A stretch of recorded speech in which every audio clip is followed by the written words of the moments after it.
talking. Great.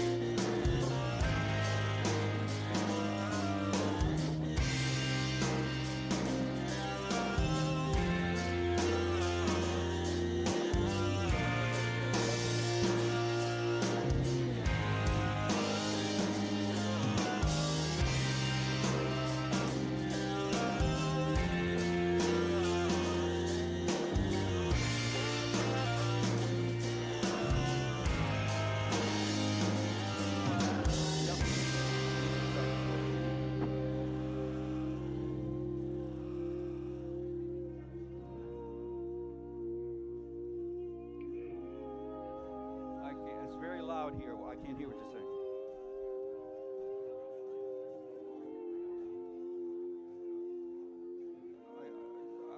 I would guess so.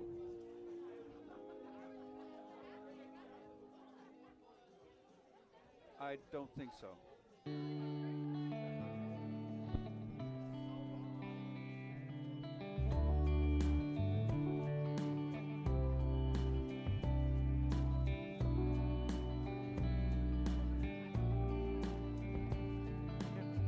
We're good.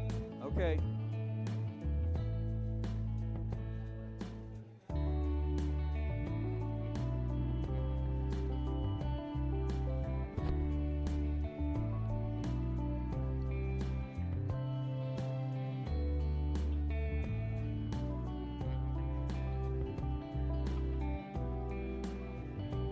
I hear it. Aha. I also hear me on the air.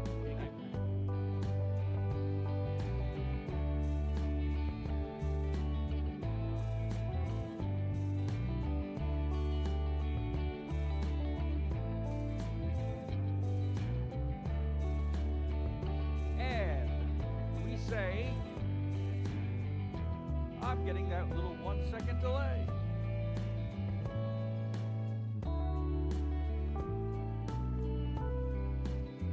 Alrighty. Oh, that delay is going to drive us crazy. I hope that goes away. In the channel where the game is, that number 2 button up top should be off.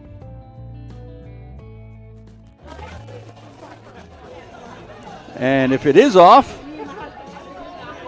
that's better. There we go. That's better. No! It's back.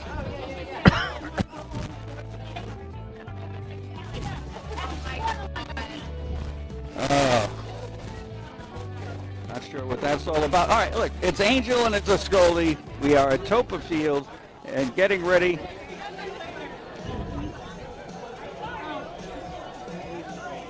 And I'm hearing everything I'm saying another second later. And now,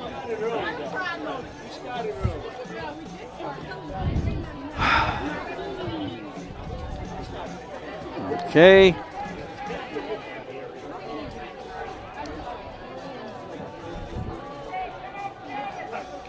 Let's see what we got here. Hi there. That sounds much better. Except for I think we may have. This is the crowd mic. That's on. Yep. So, listen, as we fake our way through here on a pregame situation, the game starts at noon. We are connected. Okay, good enough. So, with that in mind, we'll just keep on talking and hope that any technical difficulties we had are gone for the rest of the day. That'd be nice. Salve Regina hosting Nichols College out of Dudley, Massachusetts in a Commonwealth Coast Conference battle. And in this one, you've got the Nichols squad winless in the conference at 0-3, 3-4 overall.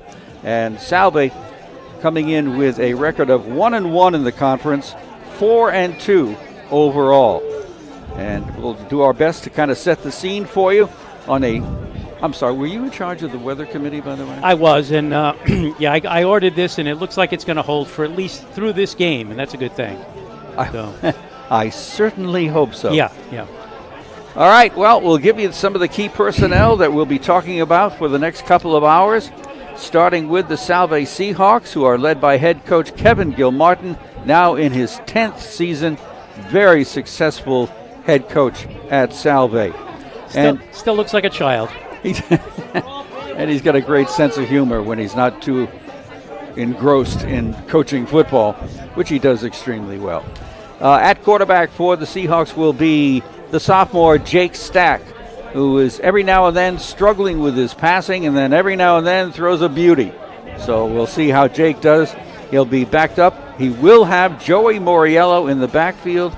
Joey, one of the senior captains, has been battling injuries all season, has only played in a couple of games, including last week. And when we watched him, he was hanging on to his ribs. Yeah, that was last week. In that second half, he was really holding on to his side and his ribs. And that was our, very, very amateur diagnosis from afar, that it looked like a rib kind of thing. We really don't know. He's been having problems with knees and ankles, and, he's just kind of been beat up. So they kind of held him out of all of the non-league games to try to get him healthy. And then a couple of games ago, he came and played in his first game. It was that loss, unfortunately. And then last week against Western New England, he played a little over a half, had 77 yards. He had a touchdown, and he looked pretty good until that apparent rib injury came and kind of haunted him a little bit. And yet last week he became Salve Regina's all-time leading rusher. So that's how good Joey Moriello is. There are a lot of other backs that are going to help out. You're going to hear names like Justin Luzzy, Ryan Jans, Matt Lavoie, Evan LaRoche. These are all guys who will be in there at one time or another if Kevin Gilmartin follows the pattern of last week. You've got some excellent receivers led by tight end Nick Lane, but you're going to hear names like Hayden Hume, Max DeVito, Josh Letelier, and others. There's a great receiving corps. And on the other side, where the Bison of Nichols College resides, you've got, two quarterbacks who have very similar numbers and some other talented players. Yeah, they got quarterback Kyle Keckler. He's a freshman.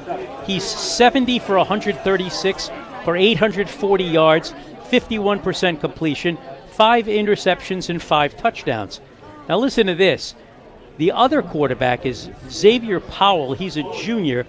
He's 76 for 125 for 838 yards. So 840 yards for Keckler, 838 for Powell.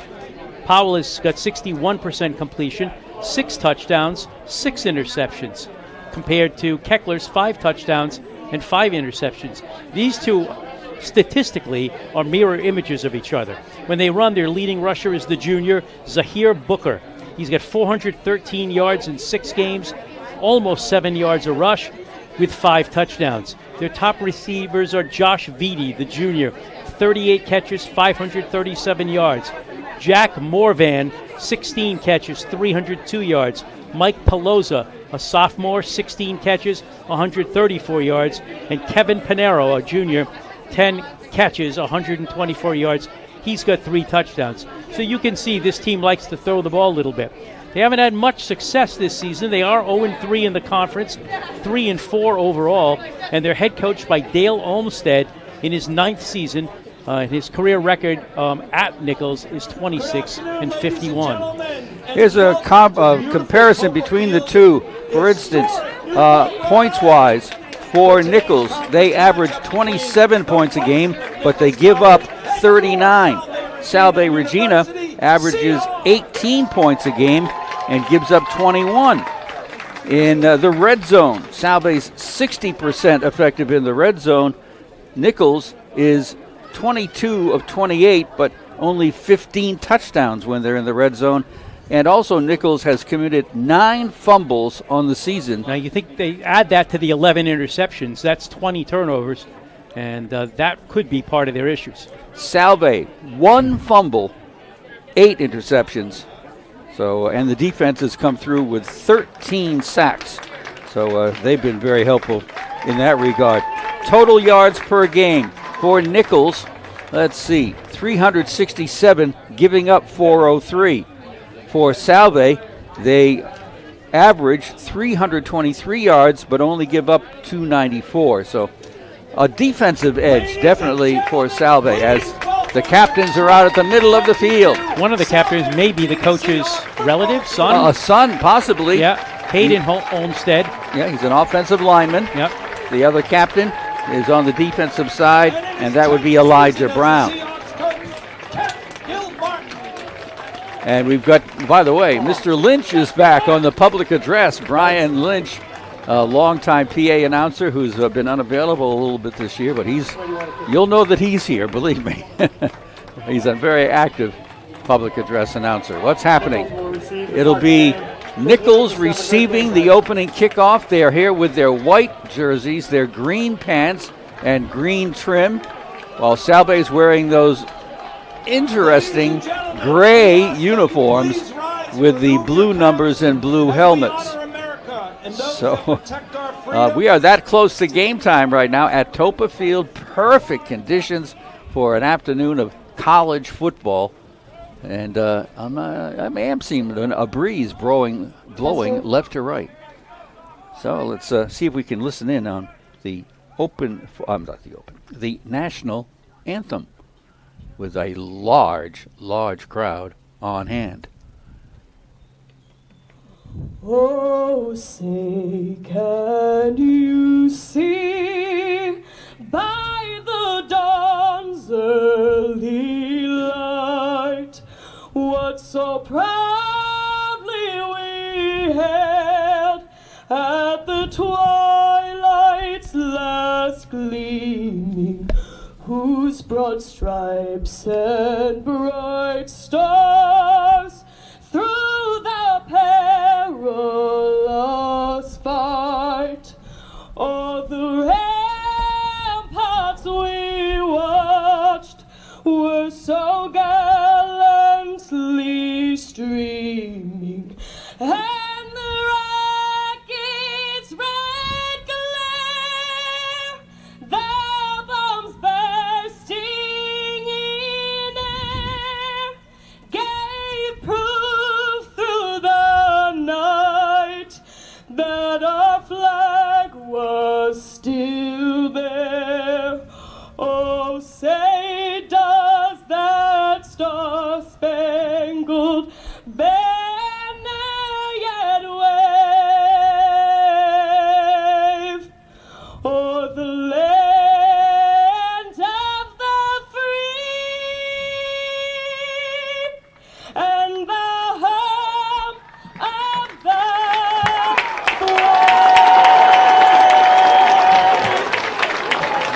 Well, Mr. Music, that was pretty good, huh? Yeah, brilliantly done. It's a very, as every singer knows, it is a very difficult song to sing, and she did it really beautifully. Our officiating crew, the referee is Ron Patry, the umpire Mike Sanzaro, head judge is Thomas Zahler, line judge is Dave Milday, field judge Michael Trujillo, side judge Michael Gianfrido, back judge Paul Rossetti, clock operator Ned Byer, play clock operator Ken Wise, and our statistical judge James Escola. Are there enough judges on it there? Exactly. All right, getting set for the kickoff for Salve Regina would be number 98, and that would be Max Ward. Back deep, too deep for the Nichols College Bison. The wind, Max is kicking off into the wind. And here comes Salve Regina football on AM 1540, FM 101.1. The kick is taken inside the 10. Trying to go wide to the left side and out over the 25-yard line with the return is Nichols, and that's Josh Vitti. Josh Vitti on the return. First down, Nichols. So Nichols gets the opening possession, and Salve's defense will go to work. Right at the 27-yard line. Left to right go the Bison here in the opening quarter. At quarterback, is that Keckler? I believe it is, yes. from the 27. It'll be a handoff straight up the middle for about 3 yards. And is that, no, that's not Booker. That is the other gentleman. I believe that's number 5. Tiago Fernandez. Second down. Almost 3, 2nd and 7, right around the 30-yard line. Nichols with the ball. Shotgun, snap, pass, and it is incomplete. Intended out here for Nichols. Josh Vitti, top receiver. Excellent defense that time. They kind of closed in on him. The pass was there, but Salve defenders got there, got a hand on it, knocked it away. 3rd down and about 7. This is a team not known for a ground game, more noted for passing. And guys like Connor Foley in that secondary are always ready. Man in motion, goes back to the right side. And back to pass. Keckler looking over the middle, and it is intercepted! Salve with the ball at the 35, inside the 35, down near the 30. Joey Bashon, I believe. The interception by Jonathan Malisi. Malisi, sorry. He almost looked like the intended receiver. Yeah, he was overthrown. He almost overthrew the defender as well. But Malisi went up there and grabbed it. Salve sets up at the Nichols 32. And the Seahawks head out to the line of scrimmage in great field position, getting that early turnover. And it is Jake Stack at the quarterback in the shotgun formation. And he will hand it off straight ahead, and there's a hole right there. Big gain for the Seahawks. And that is Justin Luzzy. Jake Stack's handoff, Justin Luzzy. And that goes down to about the 21? Yeah. Or 22. 22, a pickup of almost exactly 10. And it is a first down. Luzzy stays in the backfield. Double wides left. Luzzy again cuts up the middle, finds a hole inside the 15-yard line when he's brought down. Luzzy on the carry. Doing the honors, Cal Capozzi on the tackle. Picked up about 6 to the 16-yard line. This will be a second down, about 6. Yeah. It's not the 16, is it? It's more like the 18, so it will be 2nd and 6. Salve trying to take advantage of an early turnover with the interception. Trips out to the left side in this formation. Stack stays in the shotgun, puts a man in motion to the left, tosses it out there, and it's incomplete, intended for Luzzy. Pass is incomplete. Second down. Actually, it would be 3rd down, Mr. Lynch. It will be 3rd down. 3rd down and 6. He's a little rusty. He hasn't been at the PA announcing too much. Me, I'm rusty all the time. There we go. So a 3rd down here for the Seahawks. And this time they'll set up trips again to the left side, single wide to the right. Luzzy in the backfield, back to pass. Stack over the middle and a crowd. Touchdown! Max, I believe. Trying to pick up the number. I thought it was Max, but it might not be. It might be Hayden Hume. Okay. Number 3. Andrew Pizzelli. Hayden Hume. 4. Okay, then fine. It's not Hayden. It's Max DeVito. Extra point kick is on the way and good.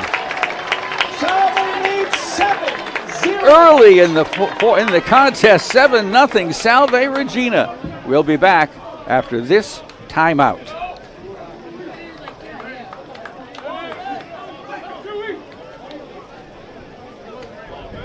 Are you craving some delicious game day food?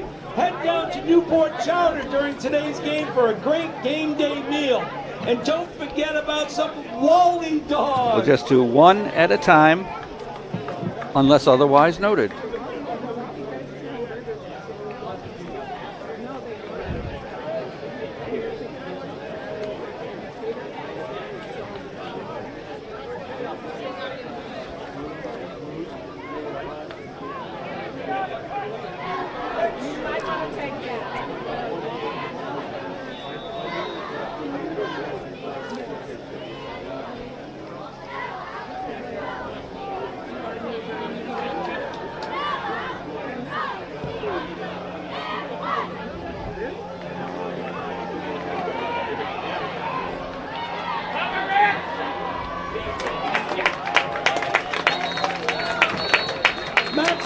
kick brought back by Joshua Vinny.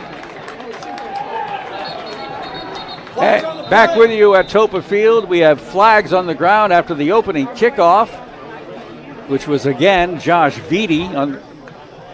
No, whoa, no. Get that ad off the radio. All right, let's go defense.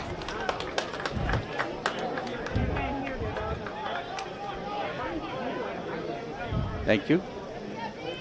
Penalties on Nichols. Yep. On the kickoff opening. after the touchdown, it was he got out to about the 25-yard line, but this is going to go back around the 10. Not exactly sure what the call was. Probably a personal foul if it's 15 yards. Yeah, somebody came in very late on the play and piled on for Nichols. Looks like they're around their 13-yard line. So they begin there, 1st and 10. Back to work goes Keckler. In the shotgun. Takes it. Hands it off. I think this is Booker, who's going to get maybe 2 yards. Keckler's handoff to Toppa Ryan. 2nd down. Nope, it's not Booker. Hold that key. It's number 5. Oh, that was Mr. Fernandez. Tiago Fernandez. Short carry. 2nd down and 8. Snap. Hand up. Straight ahead again. Looks like Fernandez again. Maybe 2 yards. Gang tackling by the Seahawks. Helping to lead the charge would be Avery Arnault. And there's a player on the field, and it's Salve player. Salve Seahawk down. Get a chance to talk about that Salve drive. After an interception by Malisi, gave Salve the ball on the Nichols 32. They went 4 plays for those 32 yards. Max DeVito, an 18-yard touchdown pass from Stack. Extra point kick was good, and Salve has a 7-0 lead very early in this game. 12:08 to play right now. And that was thrown into a crowd. There was at least double coverage on Max, if not triple. And Stack put it right where only Max could receive it. Yeah, it was just a little post pattern, and he just nailed it right on his hands. And into the end zone he went untouched. So whoever it is now going to be getting up, I believe. And they're going to ask for a little bit of assistance to get him to the sideline. And he'll have to limp, and it's Mr. Hogue. Dylan Hodge, the nose tackle or nose guard. Here's a quick look ahead at your Seahawk action today. Women's soccer We'll see if we can pick up who gets in there for him. He is very definitely limping. This does not look like a simple cramp. And he is a key member of that front line on defense. Well, you know, somebody who would fill in for Dylan would normally be Braden Schuster of Middletown High School, but he's injured, so he can't help out in this instance. Well, and let's see, that could be filling in now, Paulie Buckles. Yeah, he played well last week. 3rd down, about 6. Snap. Drop back. Rushing away from the rush. Keckler's going to have to run, and he'll be nudged out of bounds. And that will be, I think, a little shy of the 1st down. He's got to get to the 23, so let's see where they put it. No, it is going to be short by about a yard. Just barely short. Oh, if that. 3rd down. 3rd and 1. 4th and 1, We're going to call it 4th. They got a punt. That might be a wise decision right about now. 4th down. What you don't want to do is you don't want to, give Salve the ball in a 2-score lead quickly. Even though it's 4th and a short yard, play it safe. It's early in the game, very early. The snap, the kick gets away, but it is a short kick coming over toward the Salve side. Picked up on a hop. Nice reaction there by Ty O'Loughlin. Speaking of Middletown High School grads, that took a nice clean bounce. And Ty took advantage of it to pick up about 5 yards and set up the Seahawks at the 45 of Nichols. Well, so far this entire game has been played on the Nichols side of the 50-yard line. So Salve, another golden opportunity here. Let's see what they can do. Jake Stack hands it off, and nothing there. Mr. Luzzy is going to be stopped before he got to the line of scrimmage. Excellent pursuit that time by the Nichols Bison, led by Dave Harding. Brought down by David Harding. So a loss of a yard. It's going to be 2nd and 11. Right to left go the Seahawks in the opening quarter. They lead 7-0. Only about 5 minutes gone in this opening period. Luzzy stays in the backfield. No sign of Joey Moriello. And it will be a look over here on the near side. It is caught by Hayden Hume, and he dives down to about the 36-yard line before he is brought down. Snap pass complete. He's going to be about a yard shy of a first down. It's going to be 3rd and 1. Keegan Schote made the tackle. 3rd down. I would believe this is 4-down territory. One would think. 3rd and 1 at the 36 of Nichols. A pass, and it is caught by Hayden Hume. He goes down immediately, Snap pass complete. and that should be enough for a first down. In on the tackle would be Dylan Nesfair, along with Elijah Brown, one of the captains. So he picked up about 4 yards for the first down. That's all they needed, really. They're at the 32-yard line of the Bison.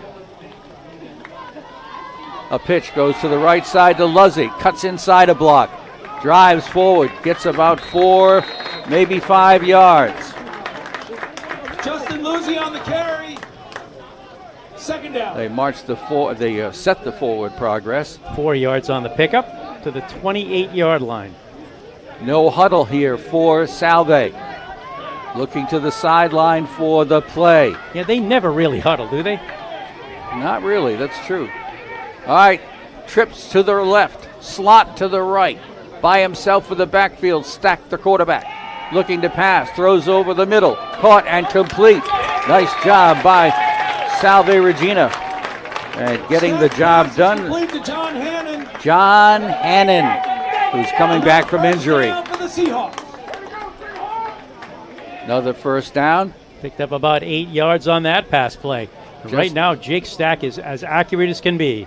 Just outside the 20-yard line now of the Bison. Salve trying to build up an early lead. A big one if they score here. Luzzy still in the backfield, and it will be a pitch to him left side. Gets a block, turns the corner, finds the seam, and dives into the end zone. No, he's just shy of the end zone at the 1. Boy, he had some great blocking over on that left side, and he just found his way through it. Thought he was going to get into the end zone. He needed 20 yards for the touchdown. He got 19 of them. 1st and goal at the 1 of Nichols. They're on the near side hash mark. A lot of running room to the right. Single wides left and right. Low snap, handoff straight ahead. Luzzy dives and scores from the 1.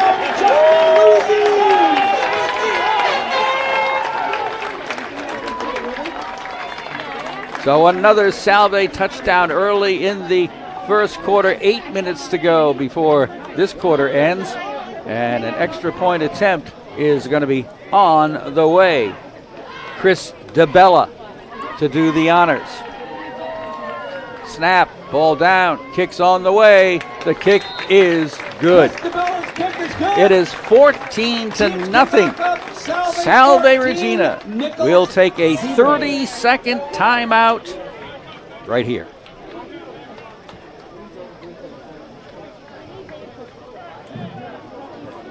The Seahawks are away next Saturday at 1 o'clock to take on the Nor'easters of University of New England in Biddeford, Maine for a huge conference matchup. Let's go, Seahawks!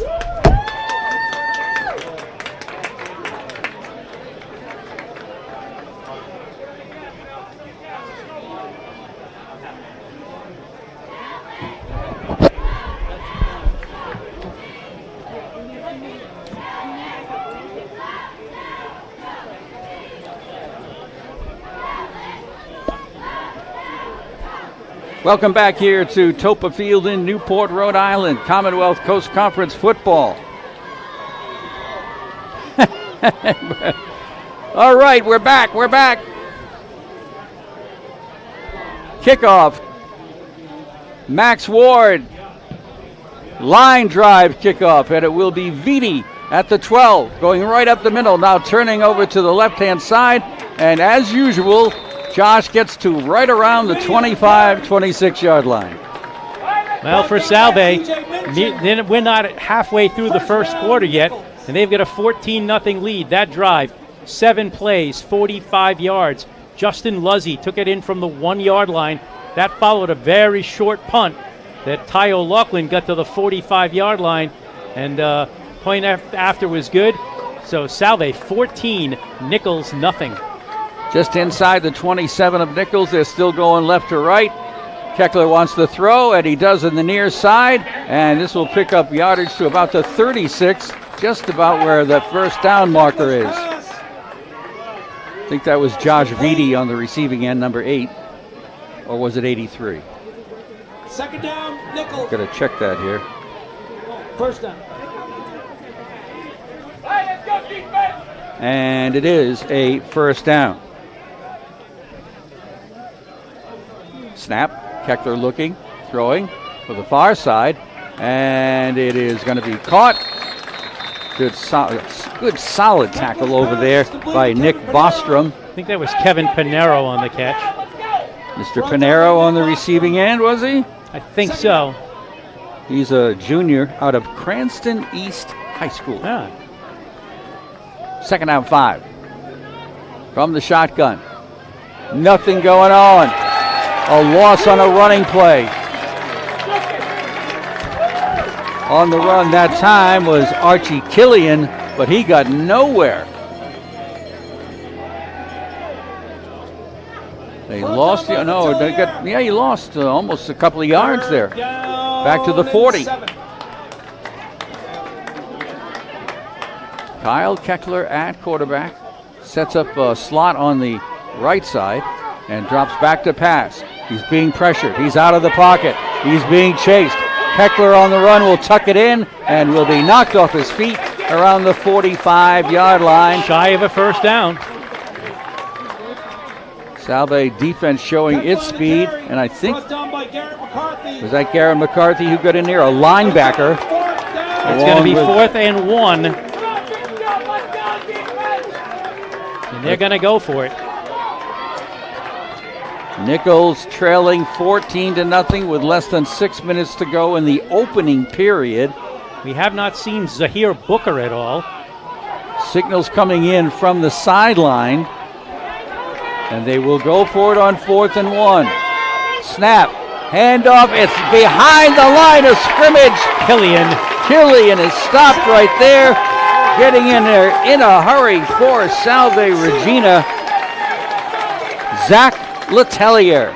Well, I'll tell you, there has not been a single snap on the Salve side of the 50-yard line yet. And Salve is going to start once again in Nichols territory, right where they did last time, at the 45. Right to left will go the Seahawks with 5:41 in this first quarter. Jake Stack at the quarterback slot. Got a different running back this time, and the pitch goes to the right side, and a quick opener right there as Salve shows its speed and getting the handoff that time. Ryan Jans, I believe. Number 25. Oh. No, Ryan's 26. Yeah, I thought it was 26. I could be wrong. Okay, no, that would make sense. Ryan Jans in the backfield. Gets the handoff again. No, it's a fake and a pass and a completion. Hayden, I think.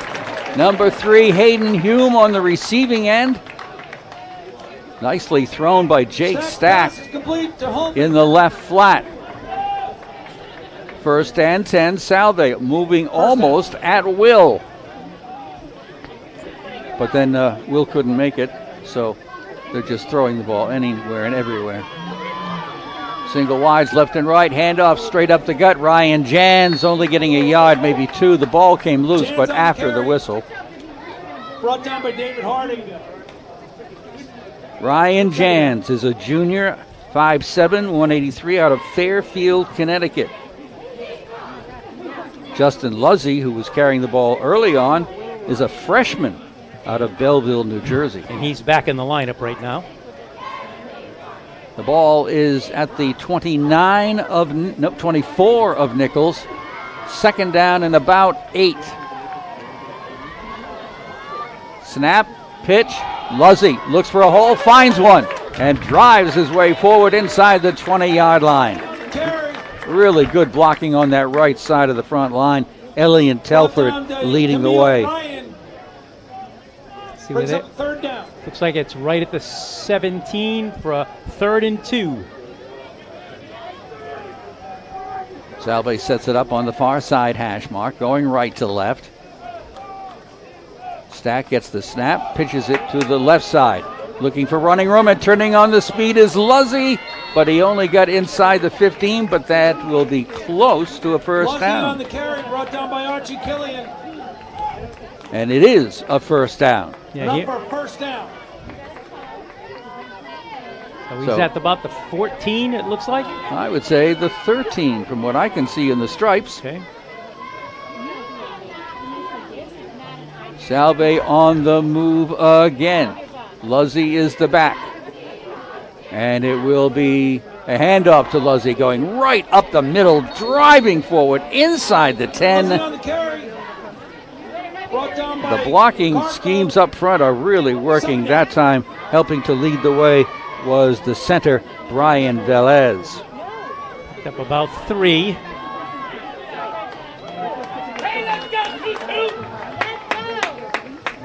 Apparently we're having audio problems and our signal is distorted. I don't know if I can do anything about that, but I can try. Here's a run wide. Nothing's going to happen. This one is going to be a loss on the play. D'Alessio on the carry. And taking it that time for Salve was number 22. 3rd down. And if that is the case, it would be Ashton D'Alessio.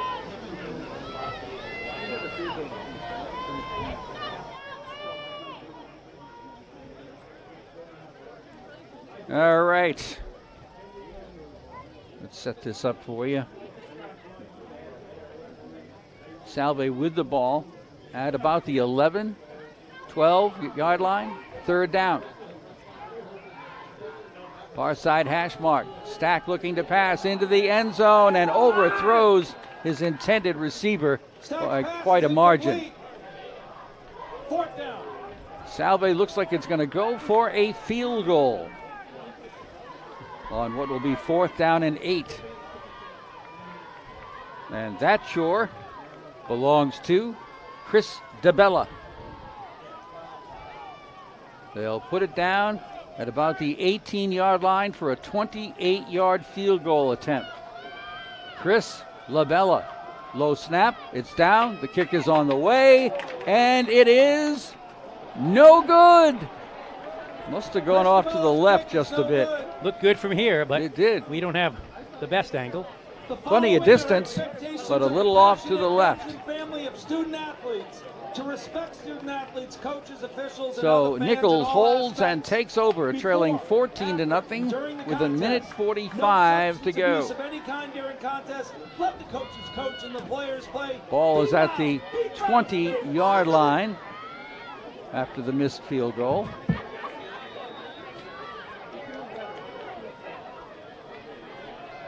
Let's see, for Nichols up front among the big men. Number 0. I don't have a number 0. Oh, no, I'm sorry. That's Salve's number 0. And I do have a number there. Dylan Hodge is back. Snap. Back to pass, and the rush is on, and a sack! Getting right into the backfield and taking down the quarterback in a hurry was Nico Whitcomb, the linebacker. Wow, and that was a huge loss, too. Went from the 20 all the way back to the 9. It is now going to be 2nd and 21. Nico, senior, 6'1", 205 from Northport, New York. Second down and long. Nichols needs to get out to the 30. They're now inside the 10. Keckler back in the shotgun formation, slots left and right, looking to pass to the left. He's going to run right up the middle, and Mr. Hodge is there to bring him down. Dylan Hodge with the stop. Well, he obviously saw nothing to throw to, and he ended up just having to run it, get it out to the 14.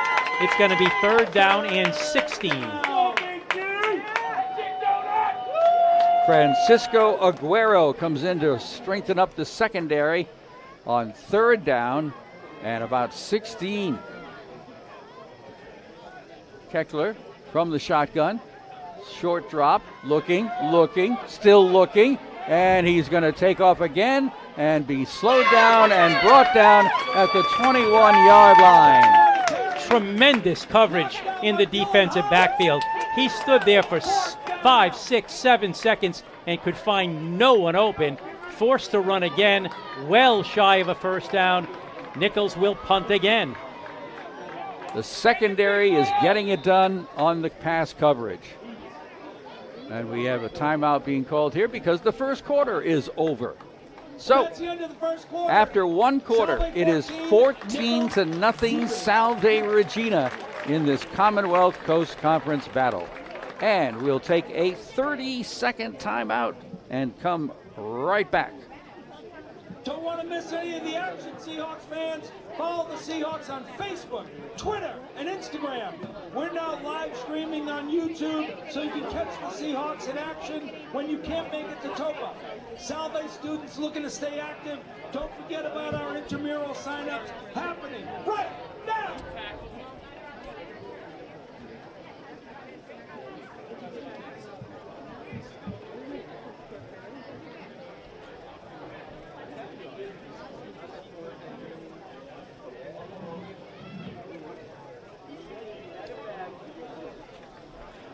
All right, a little on-air assistance for my technological expert back in the studio.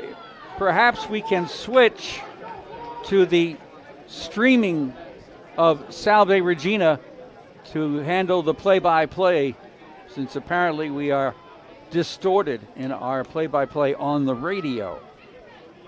So if we can simply make that switch over to Salve's YouTube stream, we'll see if that solves the problem. Here's the punt to start the 2nd quarter. Much better one this time. A spiral and a fair catch. What's Ty Loughlin doing? He signaled fair catch and then he started running, and that's going to be a penalty. He only put his hand up about halfway and I think wanted to change his mind, but that's going to be a fair catch indication and then an attempt at a return. You can't do that. Yeah, even the defender kind of looked at him and said, "What are you doing?" So that's an illegal motion there by Ty. It'll push it back 5 yards, and Salve will start at their own 42 after the punt. This is the first time they've snapped the ball in their own territory today. All right then. The offense goes back to work, being led right now by the sophomore, Jake Stack. Jake, by the way, comes out of Campbell Hall, New York. 6-foot sophomore. Spread formation, single setback. There's the snap. There's the pitch going wide around the right side. Luzzy looking for a hole. Gets a little bit of a seam. Almost broke free, but gets well into Nichols territory near the 35-yard line. A great piece of acceleration by Mr. Luzzy. Well, he just sort of soft-shooted a little bit until he found the space, and then he just burst through it to the 35. 1st and 10 for the Seahawks, who are going left to right as we look on from the press box, and there's a whistle being blown over here, and looks like they want to talk to Mr. Harris of Nichols. Salve didn't like being in its own territory, so they did the one snap, and that's all they're going to do. Back in Nichols territory they go, 35 yards away. And sorry, that's not Mr. Harris. He played last night. Whatever happened has been straightened out. All right, Salve with the ball, 35-yard line. Nichols goes to Luzzy again on that right side, finds a seam, and gets down to about the 25-yard line. Justin Luzzy out of Belleville, New Jersey, just a freshman. All right, they're going to give him the 28. That's going to be a pickup of 7. 2nd and 3. Front line for the Seahawks. George Delala is in there at one guard. Pasquale DiStefano at the other. Elian Telford and Luke Maruka usually at the tackles. 2nd and 3. Stack works exclusively from the shotgun formation. Gets the snap. Hands it off. Trying off the left side for a short gain is Ryan Jans to the 25. First down. Come game. He gets inside the 25 to the 24. First down, Seahawks. Ryan Jans, 5'7", 183. 1st and 10 for Salve, leading 14-0 early in the second quarter. Slot formation to the right side.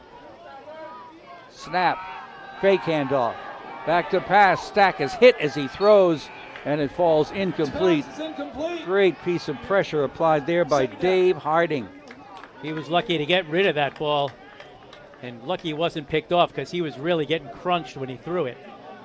Well, with the running of Justin Luzzy and Ryan Jans, you begin to realize that maybe Joey Moriello wasn't as fit as we thought he was, because he has not had a carry yet today. Well, I think the theory is likely if I don't have to use him. And here is Terry Jans again, down to the 20. Jans on the carry. And right there again is Dave Harding. Calling his number a lot today. Senior, 6'2", 245 out of Holliston, Mass. And we've got that echo in my ear again.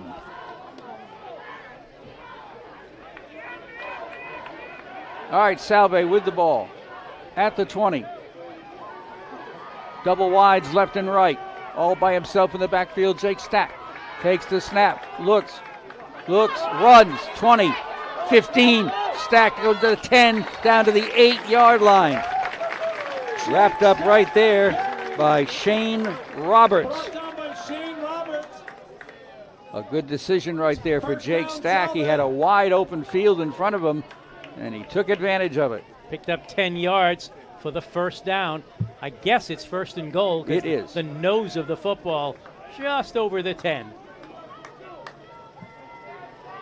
Salve will put trips over to the left side. Single wide to the right. Single setback in the backfield is Luzzy. Stack with the snap. Fakes, throws into the end zone. Touchdown to Jacob Perez. All by himself in the end zone on the right side. Nichols got caught on that one, and Salve takes advantage. And they add on to their lead, pending the extra point kick.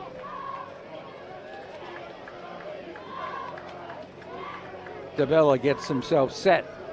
Snap, kick, and that one is good. Chris DeBella's kick is good. 21-0 is the score. 12 minutes left in the first half. We'll take another 30-second timeout and be back. Please secure your 50-50 raffle tickets.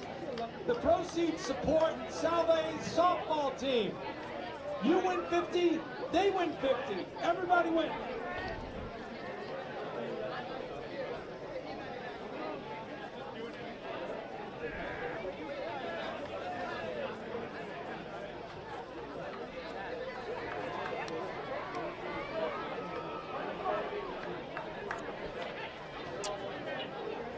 Okay.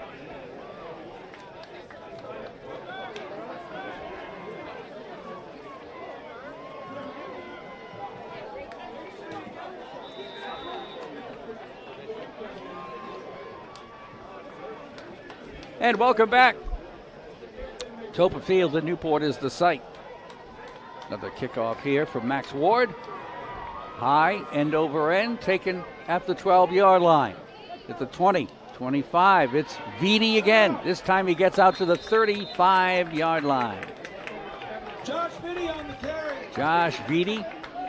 What can we tell you about Josh? He's a very good receiver. He's, as a matter of fact, the top receiver. But he's been handling the kickoff returns. 5'11" junior out of Southington, Connecticut. Let's talk about that Salve drive. It went 7 plays, 58 yards. Jacob Perez with the 10-yard pass from Stack.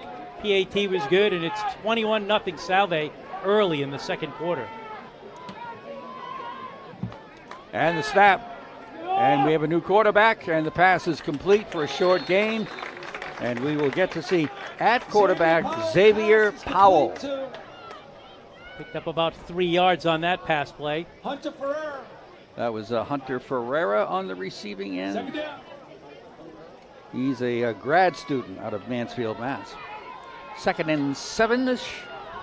Right in front of us. Going right to left are the Bison. And a play fake in the pass, and nice spin move to pick up a first down. Topher Ryan. Chris Ryan, number first down. They mark it right about the 45-yard line. 44 is where they put it. 1st and 10, Nichols. There have not been a lot of 1st and 10s for the Nichols Bison. Trailing now 21-0. Slot formations, left and right. Powell in the shotgun. Long snap count, gets it, fakes the handoff, looking to pass deep down the middle, but way overthrown. Pass was intended downfield for Hunter Ferreira. Second down. So your quarterback now is Mr. Powell. And what do we know about Xavier Powell? 5'11" junior, 175-pounder out of Oakville, Connecticut. Ball resting on the Nichols 44. 2nd and 10. Salve showing a 3-man front. Snap. Powell wants to pass over the middle. Overthrown, but caught by a deeper receiver, Josh Vitti. I don't know that he was the intended receiver, but he ended up with the catch and into Salve territory near the 30-yard line. They'll put it down just over the 31. Plenty of time before halftime, 10.5 minutes. Nichols trying to get on the board, trailing 21-0. Slots again, left and right. Handoff will go up the middle. Short gain that time for Fernandez. Not much room for Tiago Fernandez. Fernandez on the carry. Gets down to the 29, picked up about 3. 2nd and 7. Again, it's a double slot formation. Vitti is in the slot to the right side. Got to know where he is. The snap. Looking to pass in the run. Powell's got room. Slides down to the 20-yard line. Powell on the carry. A quick burst that time by the quarterback, Xavier Powell. Third down Bison. Darrow. Third down Bison. See, they're moving the chains. This is going to be a first down. Right outside the 20 of Salve. Bison on the move very effectively with Xavier Powell at quarterback. And it will be, he'll keep it. I think that was a mix-up. He was looking for a handoff. There was nobody there. He just kept it and ran right and maybe lost a yard. Brought down by Zach Letelier. Zach Letelier, another credit for a tackle there. Almost 2nd and 10 here. 21 of Salve. No huddle for the Bison at all. Slot formation this time on the left side only. Snap, Powell back to pass. Throws in the middle and almost picked off. Oh, that looked like the intended receiver was Salve Regina. Who was that? Number 10. Garrett McCarthy nearly picked that one off. 3rd down and 10 at the Salve 21. Late onto the scene for Nichols. comes Chris Ryan, the tight end. Nichols looking to the sideline for the play. They get it and end up with a trips-like formation to the left side, single wide right in the shotgun. Powell wants to pass, steps up, throws toward the end zone, caught. A hard hit right there. That could have been a flag. It is a completed pass to Hunter Ferreira, who got hit up around the shoulders. Now a flag is thrown way after the play. Wow. Surprised they didn't wait till tomorrow. The ball's at the 5. The referee is Mr. Patry, Ron Patry, talking with his crew. It was a hard hit. It was on the high side. So let's see what Mr. Patry has to say. It's against Salve. That'll go half the distance, no doubt. Kevin Gilmartin is out on the field going, "What are you talking about?" And he's not going to get an explanation. So it's a 1st and goal for Nichols around the 3. Half the distance to the goal on the penalty. So Xavier Powell getting it done here. And here is a run by the quarterback, trying to find something to run through. There's no hole there.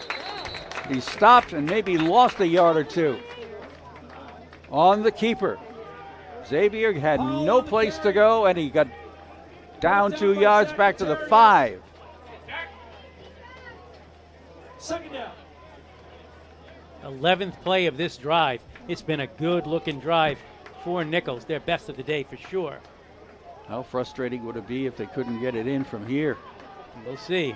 Fernandez in the backfield, and it will be Powell again, pitching wide. This is a live ball. Picked up by Salve. Oh, it is not.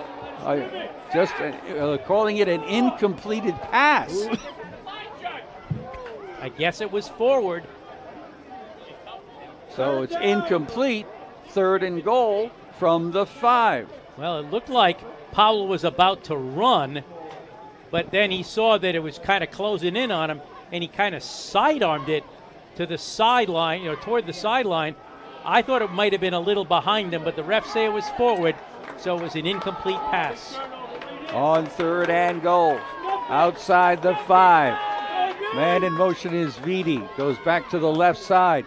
3 receivers there. Powell wants to pass, runs out of the pocket. He's on the run. He's trying to get across into the end zone, and he did not. First of all, we have a penalty. Second of all, I know I didn't see the play. It was way down in the corner, but Kevin Gilmartin wanted a touchback. It's a penalty against Salve. Wow, and the Salve player's helmet is on the ground. You almost wonder how that happened. This is going to be one that's going to need to be unraveled here. The ball's going to go down to the 2-yard line. Will it be an automatic first down? This time the Bison will huddle, and it is a 1st and goal at the 1-yard line. 1st and goal, wow. A pitch wide. Is Diago, did he get in? No. Didn't get across that goal line. Fernandez knocked down by Letelier. 2nd down and goal. Tiago Fernandez trying the right side. 2nd and goal from inside the 1. Bison on the move, trailing 21-0. This is the 14th play of this drive. They have really held on to this football. Aided by some penalties for Salve to keep it alive. And here's the quarterback, Powell, trying to drive into the end zone, and this time he got in. Yep. Well, Salve came out with the football. Touchdown, Nichols. Xavier Powell, the quarterback, powers his way in from less than a yard away, and finally the Bison are on the scoreboard. 7:09 to go before the half arrives. 14 plays, 66 yards. And the extra point kick is on the way, and it's good. Yanucci's kick is good. So Mr. Yanucci comes through for the successful point after. Ladies and gentlemen, support your All sport right during then. the 2022 21 Seahawks to Take 7 Flight is campaign. the This score. fall, your Salve gift on anyhow top will help will our take Seahawks this score as 32nd they compete throughout timeout. the 22-23 season. Philanthropic support from alumni, parents, friends, students, and generous donors allow our athletes to complete to their fullest potential. Make your gift today at salve.edu/takeflight.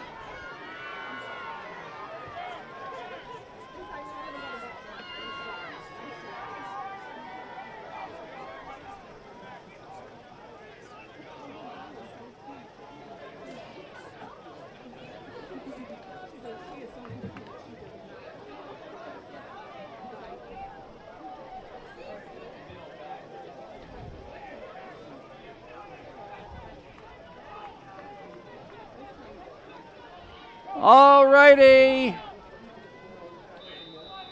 Turn that music down. The kickoff. Yanucci short, end over end, taken at the 13-yard line. And looking for running room is Haverin, finds a little bit at the 40, slowed down at the 45, and that's where the Salve Seahawks will begin this drive. Max DeVito with a good return. That was Max, huh? Not Mr. Haverin? Right. Okay. So the ball placed on the 46-yard line of Salve. 7 minutes to go in the first half. 21 to 7 Seahawks. Back to work goes the sophomore quarterback, Jake Stack. Works exclusively from the shotgun formation. Has Luzzy over his right shoulder. Gets the snap, hands it off to Luzzy. No, he doesn't. He play fakes. He's looking to throw on the run, and there'll be a collision and all kinds of penalty flags thrown on pass interference, a pass intended for Hayden Hume. Yeah, Hayden was tripped up by the defender. It almost looks like he intentionally tripped him up. One way or the other, it doesn't matter. It's going to be pass interference. They're going to walk it into Nichols territory to about the 42-yard line. Mark James, the guilty party in the secondary. So 1st and 10 for Salve on the pass interference call. The ball on the 42 of Nichols. Left to right go the Seahawks in this second quarter. Single wides, left and right, the snap. A pass, Stack just off the fingertips of the intended receiver. Jake Stack's pass, and again, that was Hayden Hume, the intended receiver, and again, it was Mark James on the coverage. He has liked throwing to Hayden today. He has definitely been his favorite receiver. Hayden has 3 catches for 41 yards. I take that back, 3 catches for 27 yards.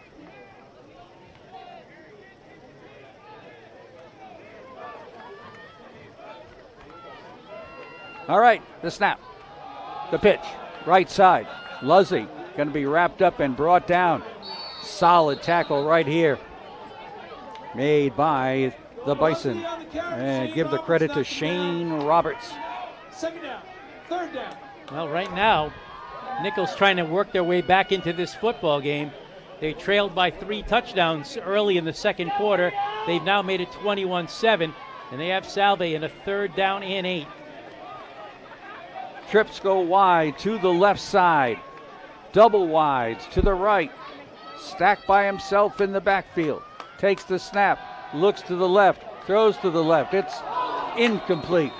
For a moment, it was in the hands of Josh Letellier, but he couldn't hang on. It's 4th down. Pass is incomplete. Now you're up 21-7. 6 minutes to go before halftime.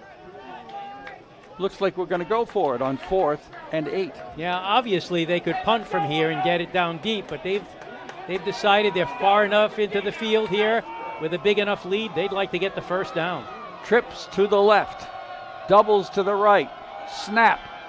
Stepping up, Stack throws, and there was some contact going on, and a pass interference call is going to be going against Nichols. I got to tell you, I'm not sure I agree with that call.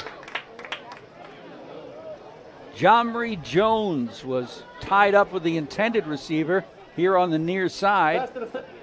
It is a pass interference again against Nichols, and a first down, Salve.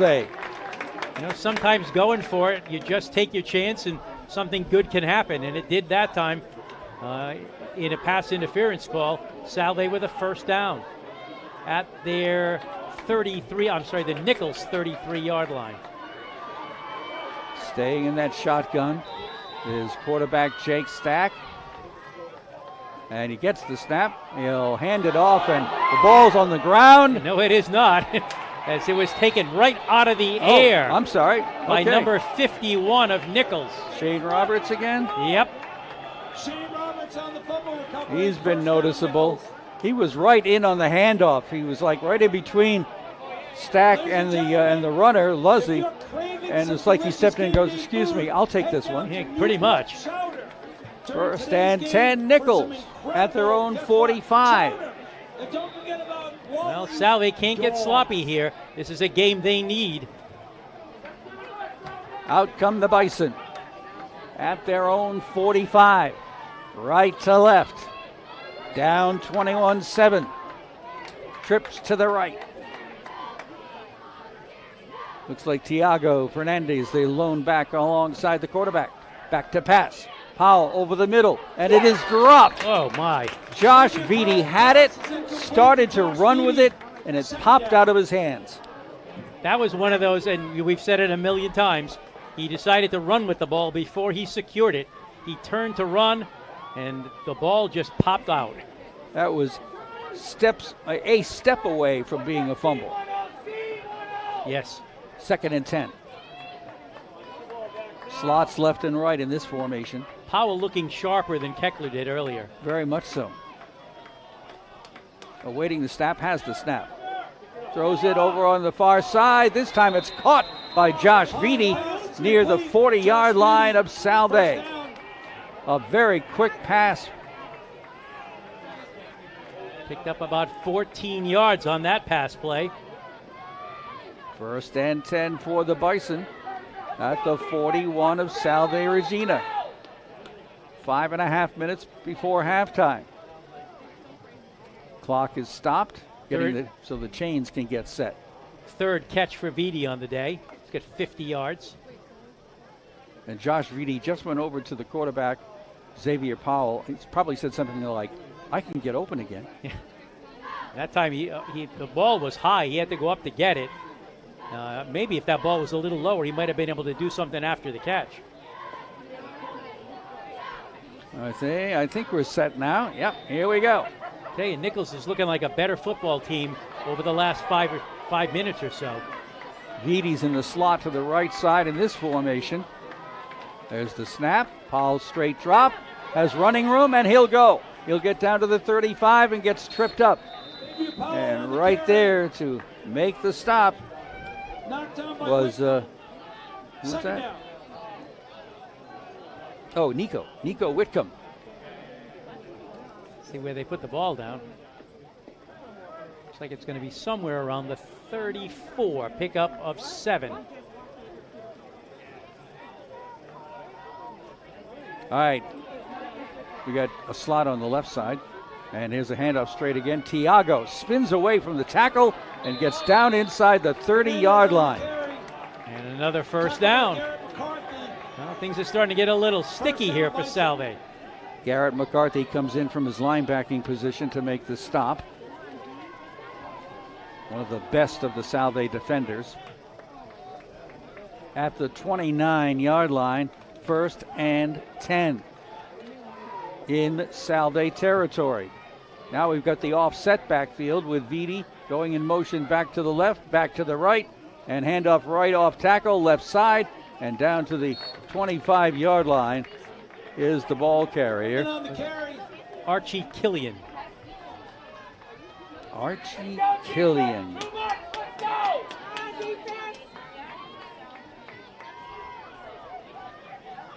It'll be second down, about 6, near the 25 of Salve. Powell back to pass, 2-step drop, being rushed, gets it away and incomplete. Great defensive play that time by the Salve Seahawks.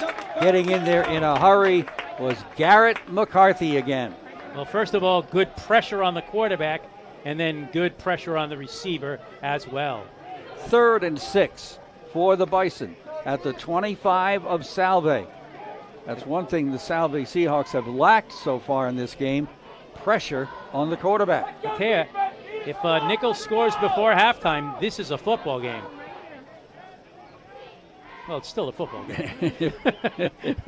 I don't think they're going to switch to lacrosse or anything. No. Timeout. Timeout called. What do we got? A timeout by Nichols. All right, that gives us timeout to take a 30-second break, and we'll do that right now. $386 is your portion. You can retire. The ticket is 105396. 105396. Your $386 is in the press box for 2 more minutes.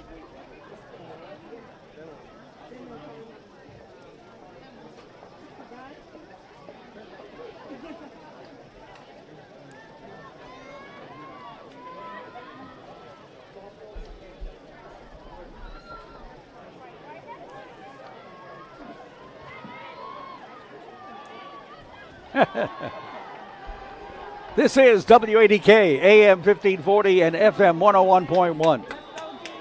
Nichols with the ball after the timeout. 3rd down and 6 at the Salve 25. Trips to the right. Single wide to the left. Man in motion. Vitti goes back to the right.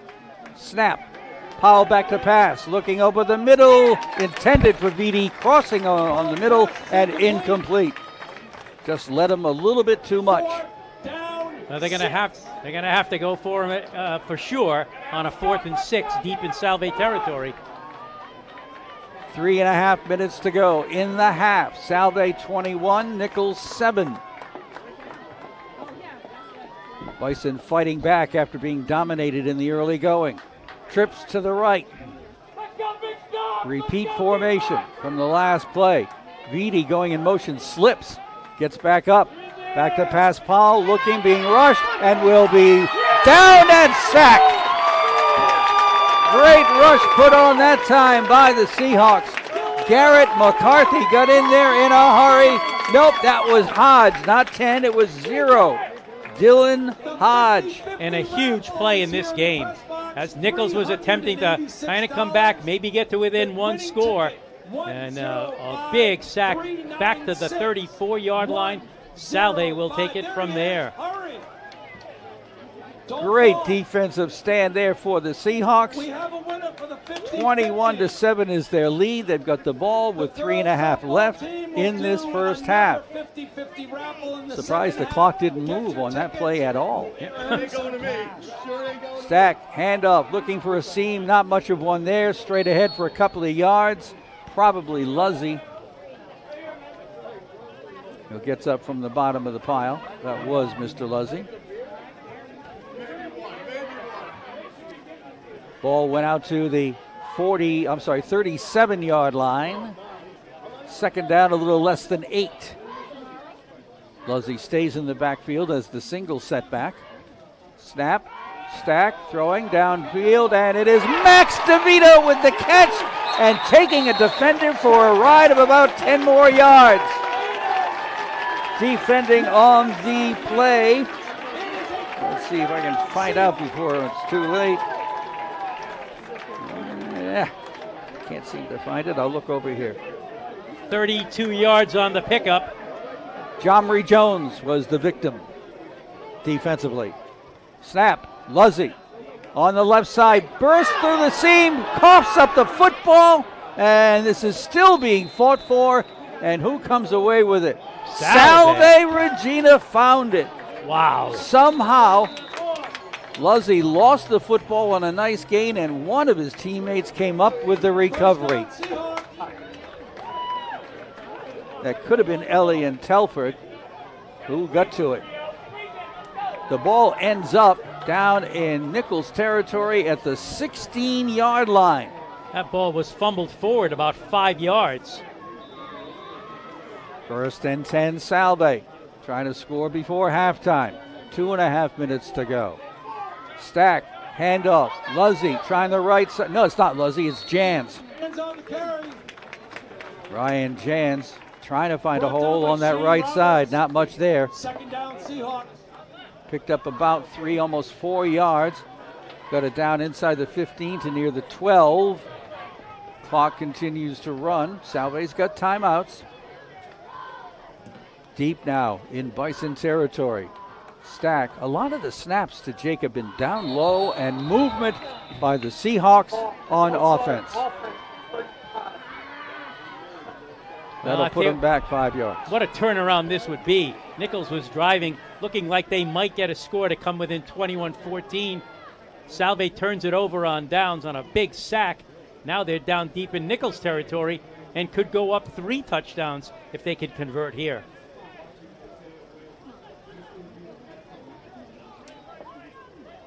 All right, Salve back to the line of scrimmage. Luke France is in at tight end on the left side. Single wides, left and right. And the snap. And the pass toward the end zone. Max DeVito, touchdown! Jumping over the defender, making the grab. Touchdown, Salve. Boy, it doesn't get any prettier than that. A beautifully thrown pass by Jake Stack. The defender was there in front of Max. He just leaps up, grabs it over the helmet of the defender, and falls into the end zone. Extra point attempt on the way by DeBella.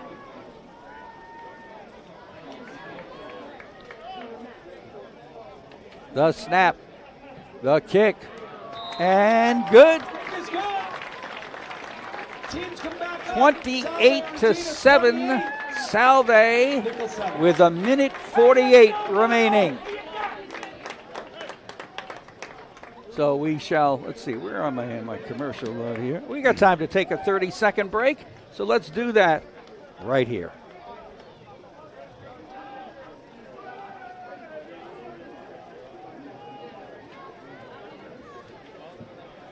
Ladies and gentlemen, please be advised that Toppa Field is a Jane, if you're listening in queue, I'm going to call you at halftime. Permitted in any location within school grounds. We thank you for your cooperation and enjoy. I'm going to call you at halftime when we're playing more than one commercial. So do you.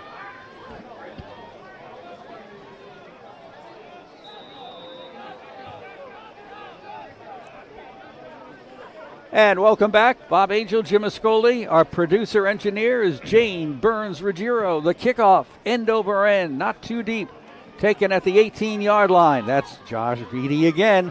Slowed down and brought down just over the 30-yard line. Well, that drive for Salve, which was a backbreaker for Nichols. 5 plays, 66 yards. Max DeVito, 17-yard touchdown pass from Stack. That whole drive came after a sack on 4th down that gave Salve the ball. PAT was good. 28-7 Salve nearing halftime. And let's see, Nichols has 2 timeouts. They have the ball at their own 31, trailing 28-7, 1:42 left in the half. Tiago Fernandez in the backfield. There's the throw on the opposite side. This will be caught for a short gain. Out there to make the catch is number 13, Kevin Pinero. Brought down by Ludeman. Got the better part of 7 yards on that play. 2nd down and 3 at the 38-yard line. Double slot formation. Paul throws again. It's caught again by Pinero for a 1st down.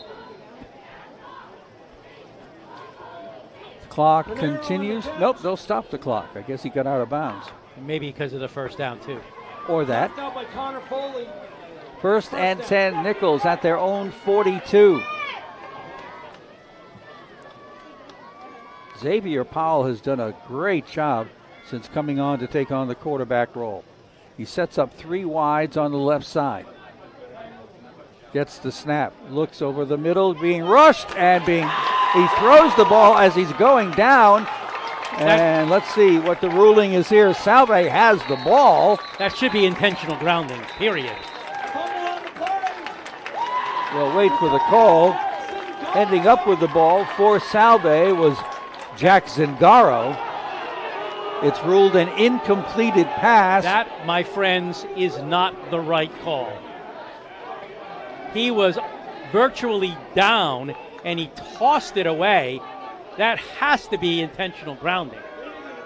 If not that, then a fumble, but that is not an incomplete pass. Ron Patry, the referee, has explained himself, and nothing's going to change. It's an incompleted pass. It's 2nd down and 10. Wow. Well, a lot of folks are upset about the call, but that's what it's going to be. 2nd down. Xavier Powell back to the shotgun formation. Double slots, left and right. Back to pass.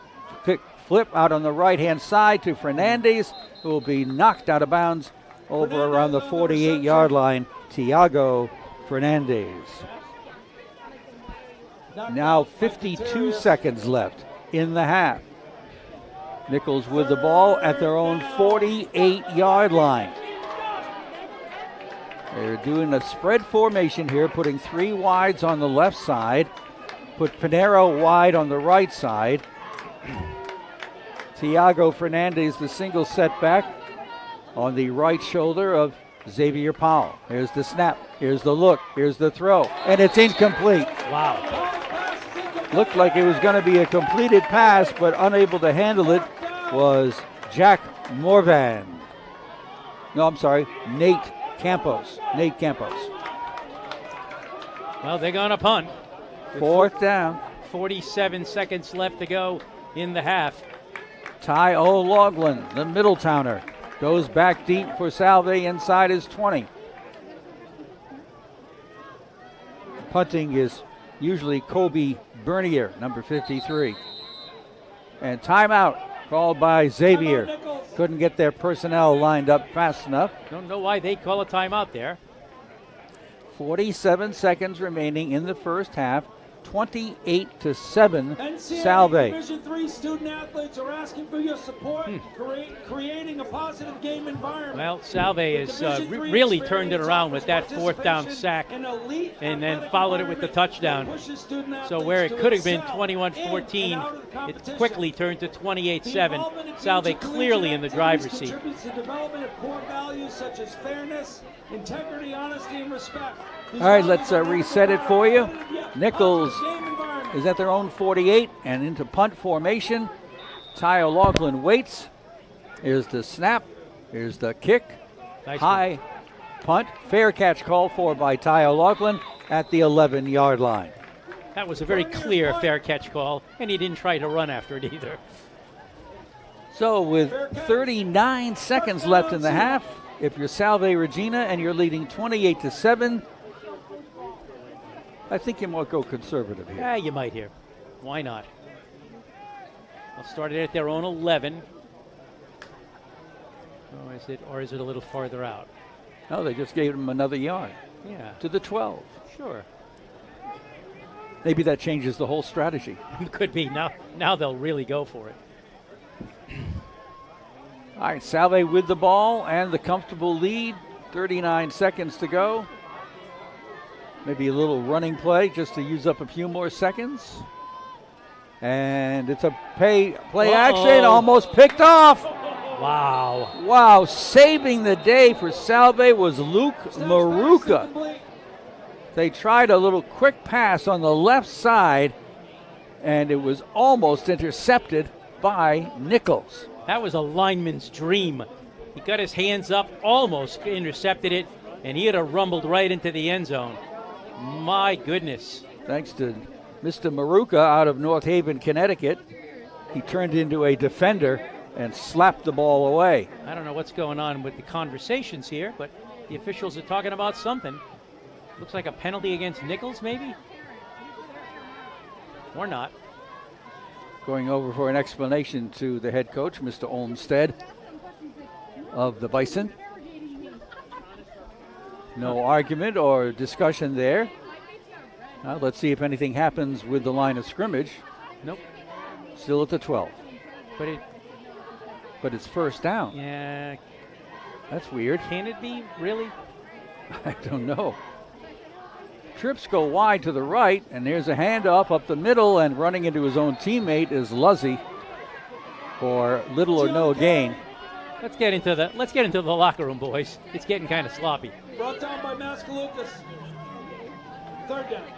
Loss of a yard back to the 11, but that doesn't matter. The final seconds of the half will tick off. No other play will be played. And we go to the halftime break with Salve leading Nichols 28-7. And that's the end of the first We are going to take a timeout right here, and we'll, let's see. Oh, I've got to do a live. Let me do a live thing for you before we go any further. Let me tell you that you can support your sport during the 2022 Seahawks Take Flight campaign. This fall, your gift of any amount will help the Seahawks soar as they compete throughout the 2022-23 season.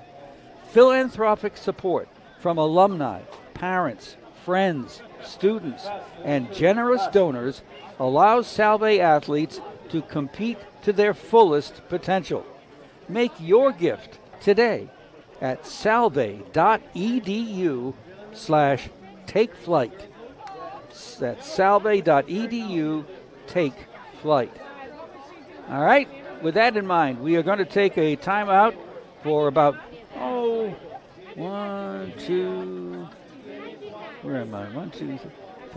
let's do messages here through O'Brien's, Jane, if you will. And then we'll be back at halftime here at Toppa Field.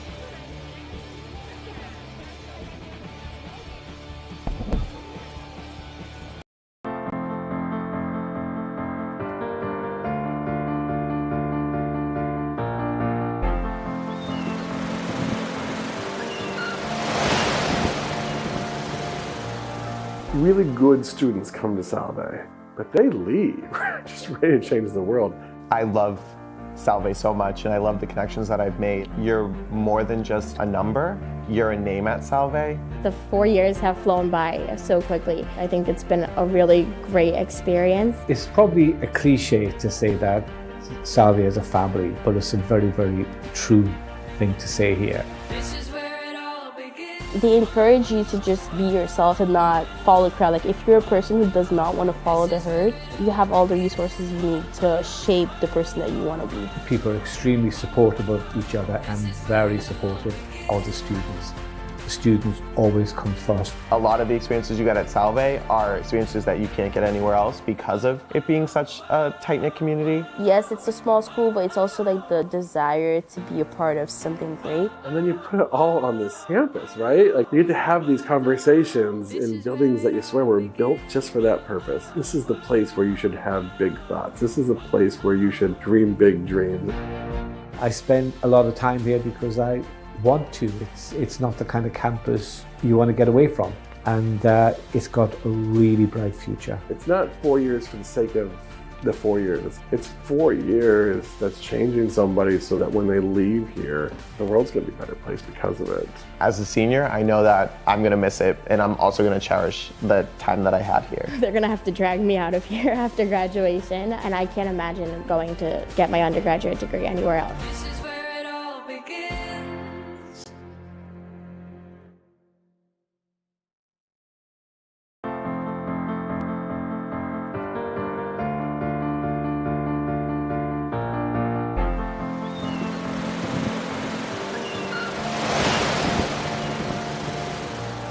Really good students come to Salve, but they leave, just ready to change the world.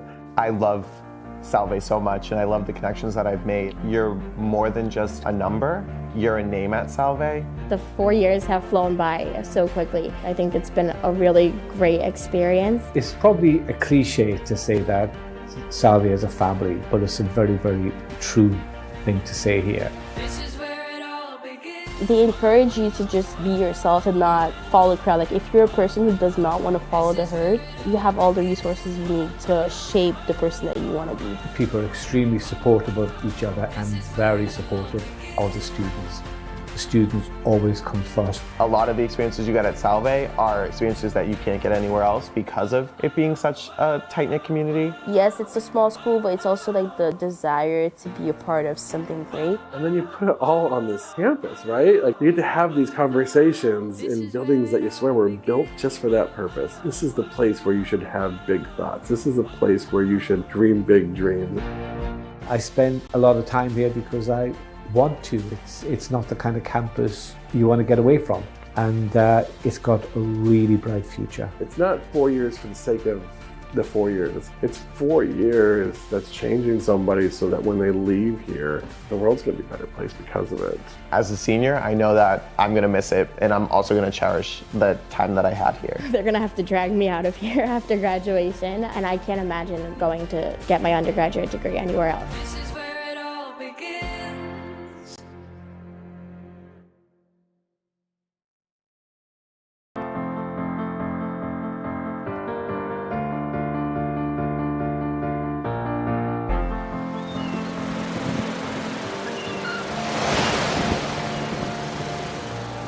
Really good students come to Salve, but they leave, just ready to change the world.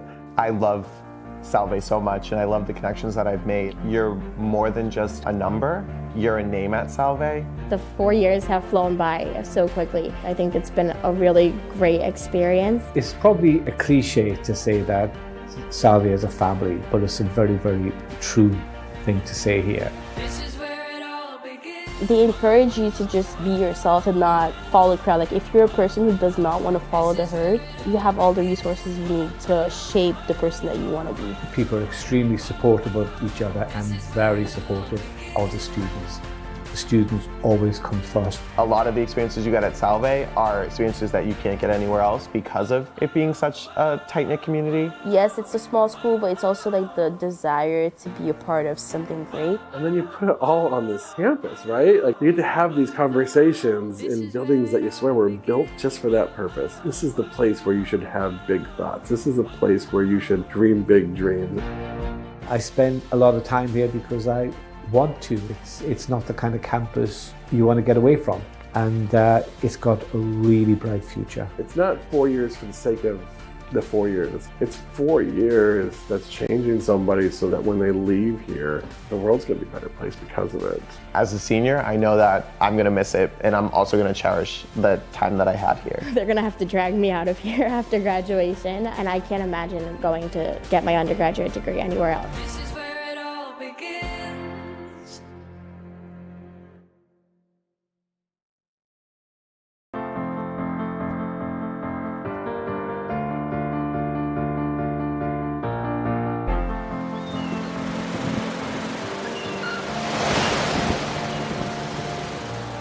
Really good students come to Salve, but they leave, just ready to change the world.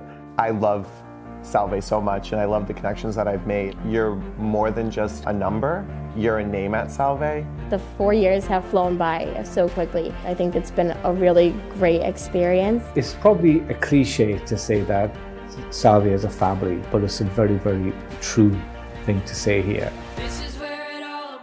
They encourage you to just be yourself and not follow the crowd. Like if you're a person who does not want to follow the herd, you have all the resources you need to shape the person that you want to be. People are extremely supportive of each other and very supportive of the students.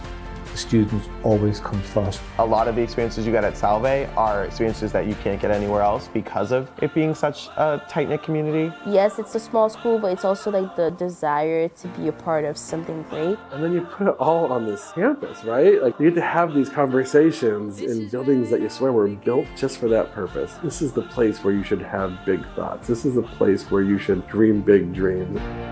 I spend a lot of time here because I want to.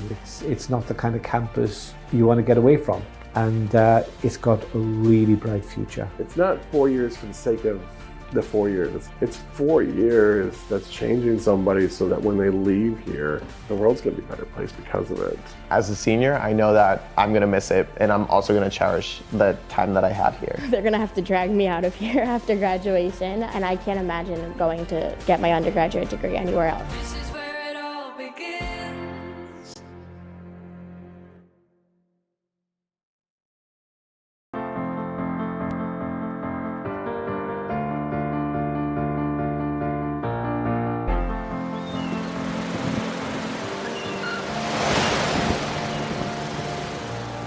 Really good students come to Salve, but they leave just ready to change the world. I love Salve so much, and I love the connections that I've made. You're more than just a number, you're a name at Salve. The 4 years have flown by so quickly. I think it's been a really great experience. It's probably a cliche to say that Salve is a family, but it's a very, very true thing to say here. This is where it all begins. They encourage you to just be yourself and not follow the crowd. Like if you're a person who does not want to follow the herd, you have all the resources you need to shape the person that you want to be. People are extremely supportive of each other and very supportive of the students. The students always come first. A lot of the experiences you get at Salve are experiences that you can't get anywhere else because of it being such a tight-knit community. Yes, it's a small school, but it's also like the desire to be a part of something great. And then you put it all on this campus, right? Like you get to have these conversations in buildings that you swear were built just for that purpose. This is the place where you should have big thoughts. This is the place where you should dream big dreams. I spend a lot of time here because I want to. It's not the kind of campus you want to get away from, and it's got a really bright future. It's not 4 years for the sake of the 4 years. It's 4 years that's changing somebody so that when they leave here, the world's going to be a better place because of it. As a senior, I know that I'm going to miss it, and I'm also going to cherish the time that I had here. They're going to have to drag me out of here after graduation, and I can't imagine going to get my undergraduate degree anywhere else. This is where it all begins.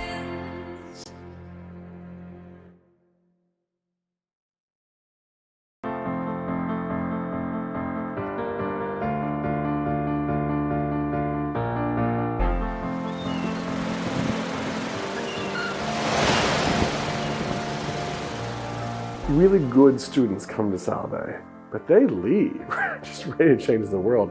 I love Salve so much, and I love the connections that I've made. You're more than just a number, you're a name at Salve. The 4 years have flown by so quickly. I think it's been a really great experience. It's probably a cliche to say that Salve is a family, but it's a very, very true thing to say here. This is where it all begins. They encourage you to just be yourself and not follow the crowd. Like if you're a person who does not want to follow the herd, you have all the resources you need to shape the person that you want to be. People are extremely supportive of each other and very supportive of the students. The students always come first. A lot of the experiences you get at Salve are experiences that you can't get anywhere else because of it being such a tight-knit community. Yes, it's a small school, but it's also like the desire to be a part of something great. And then you put it all on this campus, right? Like you get to have these conversations in buildings that you swear were built just for that purpose. This is the place where you should have big thoughts. This is the place where you should dream big dreams. I spend a lot of time here because I want to. It's not the kind of campus you want to get away from, and it's got a really bright future. It's not 4 years for the sake of the 4 years. It's 4 years that's changing somebody so that when they leave here, the world's going to be a better place because of it. As a senior, I know that I'm going to miss it, and I'm also going to cherish the time that I had here. They're going to have to drag me out of here after graduation, and I can't imagine going to get my undergraduate degree anywhere else. This is where it all begins.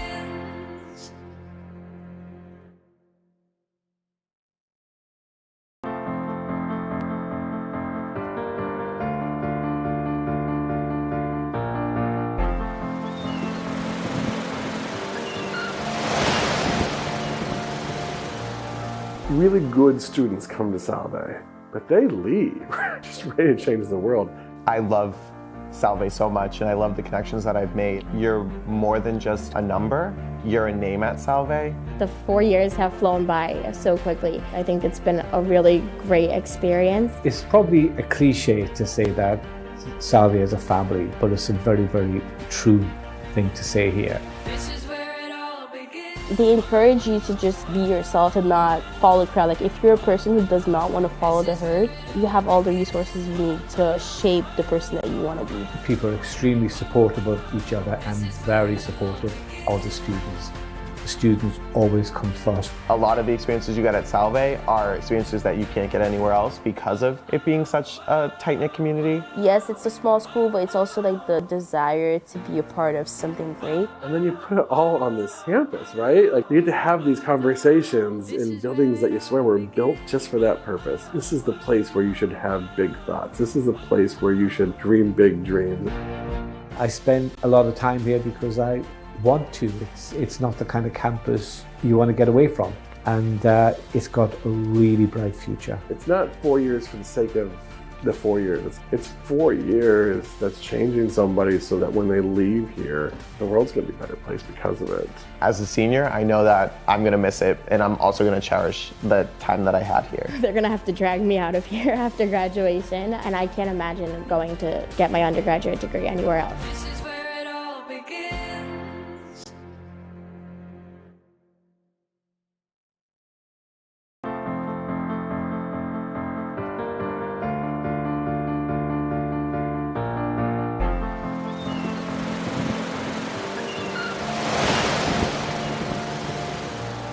Really good students come to Salve, but they leave, just ready to change the world. I love Salve so much, and I love the connections that I've made. You're more than just a number, you're a name at Salve. The 4 years have flown by so quickly. I think it's been a really great experience. It's probably a cliche to say that Salve is a family, but it's a very, very true thing to say here. This is where it all begins. They encourage you to just be yourself and not follow the crowd. Like if you're a person who does not want to follow the herd, you have all the resources you need to shape the person that you want to be. People are extremely supportive of each other and very supportive of the students. The students always come first. A lot of the experiences you get at Salve are experiences that you can't get anywhere else because of it being such a tight-knit community. Yes, it's a small school, but it's also like the desire to be a part of something great. And then you put it all on this campus, right? Like you get to have these conversations in buildings that you swear were built just for that purpose. This is the place where you should have big thoughts. This is the place where you should dream big dreams.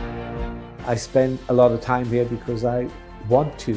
It's not the kind of campus you want to get away from, and it's got a really bright future. It's not 4 years for the sake of the 4 years. It's 4 years that's changing somebody so that when they leave here, the world's going to be a better place because of it. As a senior, I know that I'm going to miss it, and I'm also going to cherish the time that I had here. They're going to have to drag me out of here after graduation, and I can't imagine going to get my undergraduate degree anywhere else. This is where it all begins.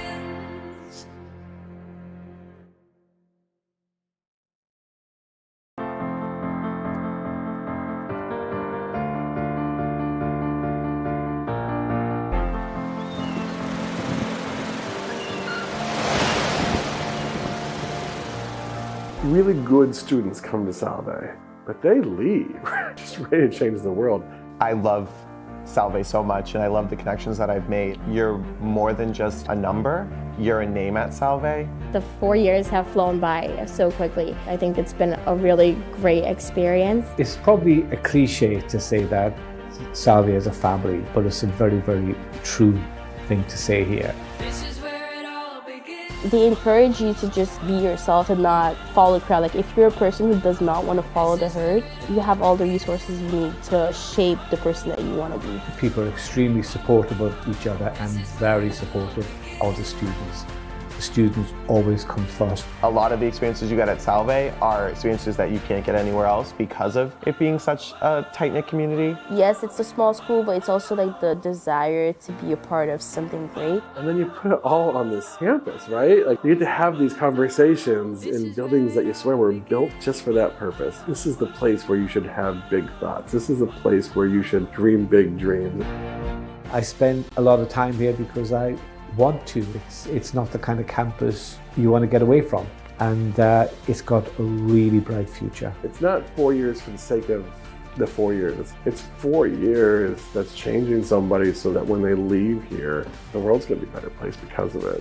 As a senior, I know that I'm going to miss it, and I'm also going to cherish the time that I had here. They're gonna have to drag me out of here after graduation, and I can't imagine going to get my undergraduate degree anywhere else. This is where it all begins.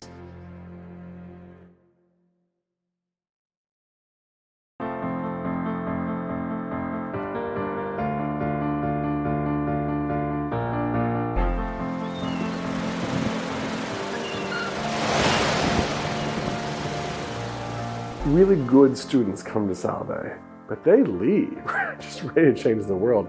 I love Salve so much, and I love the connections that I've made. You're more than just a number, you're a name at Salve. The 4 years have flown by so quickly. I think it's been a really great experience. It's probably a cliche to say that Salve is a family, but it's a very, very true thing to say here. This is where it all begins. They encourage you to just be yourself and not follow the crowd. Like if you're a person who does not want to follow the herd, you have all the resources you need to shape the person that you want to be. People are extremely supportive of each other and very supportive of the students.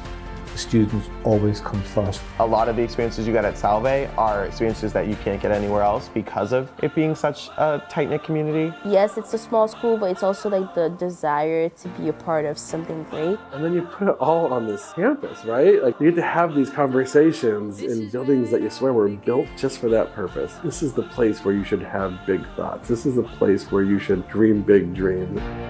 I spend a lot of time here because I want to. It's not the kind of campus you want to get away from. And it's got a really bright future. It's not 4 years for the sake of the 4 years. It's 4 years that's changing somebody so that when they leave here, the world's going to be a better place because of it. As a senior, I know that A lot of hand claps. Yes. Looking at Elliot Telford, one of the captains out there, helping to lead the way. Get a chance to mention the captains for Salve. Well, only two captains for Nichols, and one is Elijah Brown on the defensive side of things, and Hayden Olmstead on the offensive side of the football. But the Salve captains include Elliot Telford, Joey Moriello, I don't have them all written down. C.J. Minchin is also one of the captains. The others are injured, and I don't think they're playing. So, but just a great team, fantastic coaching staff, and so far so good on this Saturday, leading 28-7. Well, we're ready to go. Nichols on the field, Salve taking it now. And second half action just moments away. Salve will receive the second half kickoff. Lining up to our left. And Mr. Yanucci getting ready to kick it off. And it is a high end over end kick. Coming down over on the far side, taken at the 16-yard line. And looking for a block, not quite get enough, but a nice return over the 30-yard line for the Seahawks. And taking care of that return was Garrett DeForest. All right, so they will take it out at about their 32-yard line for a 1st and 10. First down, Seahawks. Officials over on the sideline saying, where's your football? There it is. They remove the kicking football and bring out the offensive football. He doesn't like, the official doesn't like it. Yes. Can I have another one, There please? we go. Thank you. All right, so at about the 32 is where they'll start. 1st and 10, leading 28-7. Left to right they go with young Jake Stack at the quarterback slot. Single wides, left and right. The snap and the opposite counter move is not going to gain anything. Covered there beautifully by, I think that's Shane Roberts again. Nick Lane on the carry. That's the tight end. It was Shane Roberts out of Wilmington, Mass, who's been very noticeable defensively. No gain on the play. It is 2nd down and 10. It's a single back alongside the quarterback, and that pitch is going to go to maybe Ryan Jans, and there's absolutely no running room for that play. Well, Nichols has come out ready to play. Jans on carry, brought down by Camille Ryan. That was Ryan Jans. No gain. No, actually he lost Yeah, almost 2 yards. thought so. 3rd down and 12 for the opening possession of the second half. Salve in jeopardy of going 3 and out. Double wides, trips to the left, double wides right in the slot formation, and the snap. Stack got some time, throws over the middle, almost, it was picked off. Very ill-advised throw there. Making the interception is Keenan Esau. And right away, Salve comes out and turns it over. Yeah, he threw it into double coverage that time, and Max had absolutely no chance. Big play there for the Nichols Bison. First and 10 Nichols at the 41 of Salve. Opening moments of the second half, Salve leading 28-7. Double slot formation to the right, handoff to Tiago, and Mr. Fernandez is going to get a short gain to about the 38-yard line. Well, their leading ground gainer was Zahir Booker, and he has not even touched the ball. I don't even know if he's here. I don't think he's available. Yeah, I'm pretty sure. Tiago Fernandez has been doing most of the running. And they haven't really run well. Picked up 2 that time. It's going to be 2nd down and 8. And when you can't run the ball, then you just give the defense all kinds of advantages. But there's movement in the front line. There is, and it's movement by Nichols over on the end on the left side. And number 76 moved. Doing the honors. Let's see. Luis Gonzalez looks like.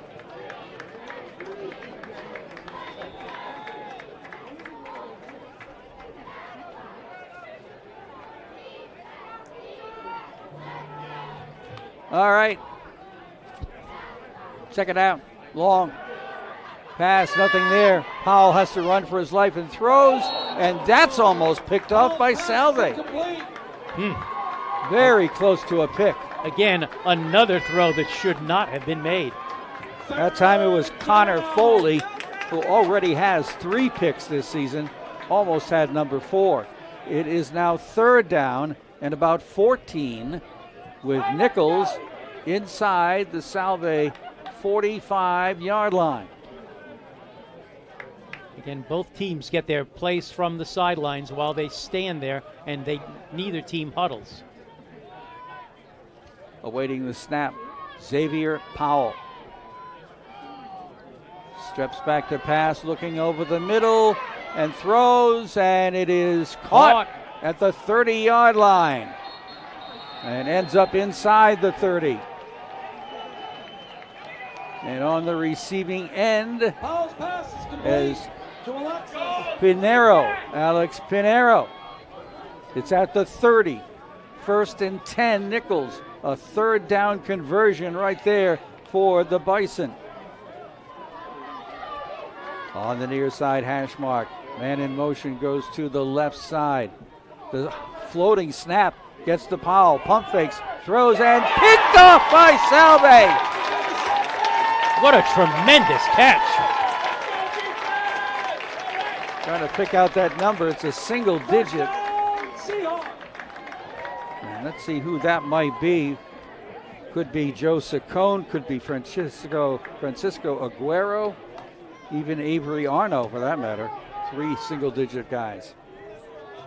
So, exchange of turnovers here in the 3rd quarter. 28-7 Salve, they get it back. Now they're back on their 14-yard line. Jake Stack, the sophomore quarterback, goes back to work with a slot over on the left side. In the shotgun, fakes the handoff, makes the pass, caught over on the far side. The ball gets out to near the 20-yard line. And in on the reception is Josh Letelier. To Letelier. Second down. At the 19-yard line, second down, about 5. Salve deep in their own territory. Now we'll put a slot over here on the right side. And over the pass to the right is complete. Nice block over there, turning the corner. And this is a great play for Josh Letelier. What a perfect block thrown over on the near side. Flag. There is a flag on the ground. See what the call is. Kevin Gilmartin is having a discussion with one of the officials. Looked like the block was good, but they call it a holding on Salve. My goodness. Well, it's going to come back. It was a great looking play. Kevin Gilmartin does not agree with the call, but it pushes Salve back, takes away the play. Salve will be at their 20-yard line. So they actually gain a yard. Second down, little less than 5. 2 men are in motion right now, but they set before the snap. And the snap, and the handoff. And right up the gut is Ryan Jans out to almost the 28-yard line. Got some key blocks over there on the left side where Luke Maruka and Nick Lane, the tight end, do some blocking. It'll be a 1st and 10 after that run by Ryan Jans. He and Justin Luzzy doing most of the running. Here's the snap, here's the pitch. Looking for a block, can't get one. Out close to the 30-yard line. And that's Ryan Jans again. Tackle by Ryan. Got a yard or 2 on the play. Second down, about 8. Right at the 29-yard line. Seahawks are going left to right as we look on from the press box. The wind is mostly a crosswind. Double wides to the right side. Stack wants to throw over the middle, in and out of the hands of Letelier. Good throw that time. Had it in his hand for a moment, but couldn't hang on. It'll bring up 3rd down and 8 for Salve to try to keep this drive alive. No scoring yet in the second half. 10:37 remaining in the third quarter. 28-7 Salve Regina. Trips go wide to the left side. Snap, Stack, looking, being chased out of the pocket. Now he's going to have to run to get away from the pressure, but he won't get too far. He's stopped at the 38. Very close to a first down, though. Only had to get to the 37. 4th down, and no, they got the first down marker up. Is that right? They haven't moved the chains. They've just changed the marker to a first down. And the chains still haven't moved. It says first down Salve. And now they move the chains. Nice job to convert on that 3rd down. 3rd and 8. And he got just 8. Salve's drive stays alive, which they did a lot in the first quarter before Nichols started coming back. Here's the snap. Here's the handoff. Trying to go wide around the corner. Not quite getting away is your ball carrier, and that is Ryan Jans again. Well, it was Luzzy that kind of got the carries in the first half. So far this half, it's been Jans. Picked up 4 that time. 2nd and 6. Justin Luzzy comes back in from the sidelines now for this next play. At their own 41, Salve with the ball. 9:30 to go, third quarter. Slot formation to the left. Stack wants to throw. It is caught over there wide, but not much of a gain.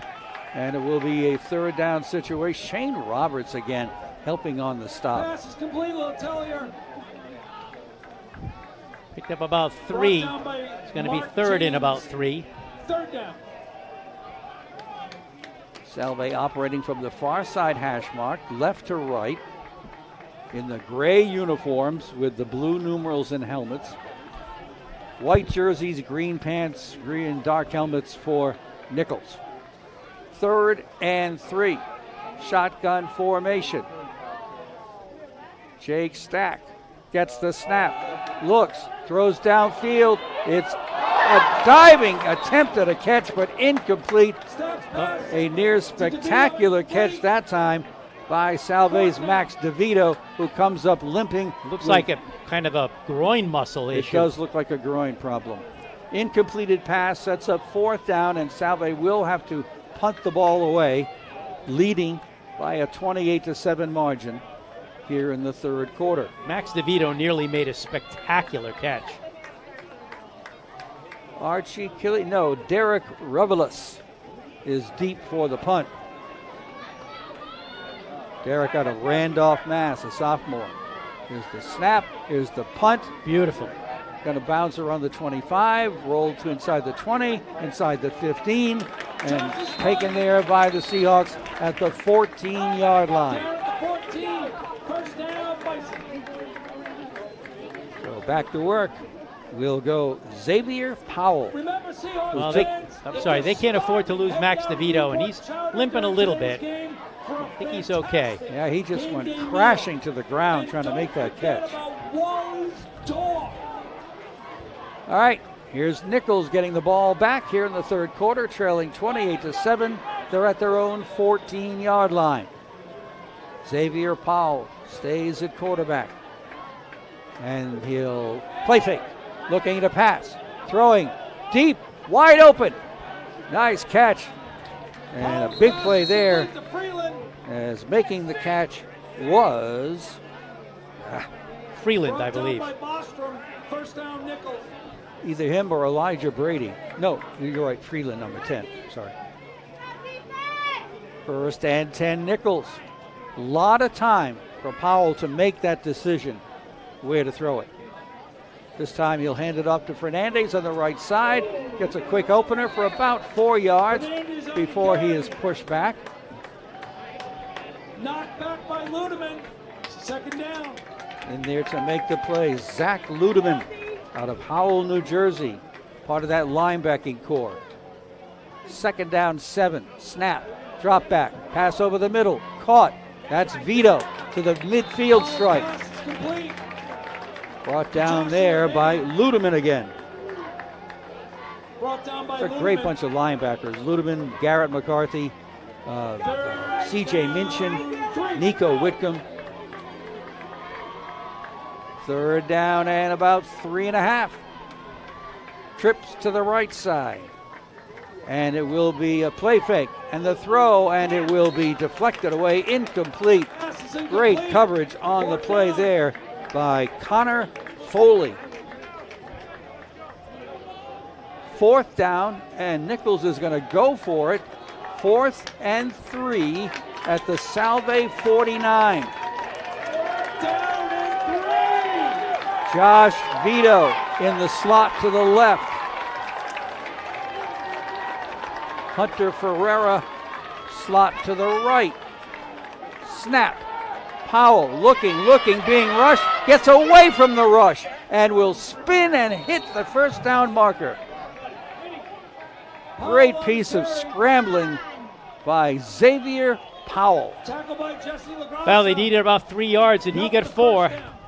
And he was about to go down in the backfield and somehow managed to escape. Let's go, team. Buckle down now. Let's go. 45 of Salve, 1st and 10, Nichols, trailing 28-7, 7 minutes left, 3rd quarter.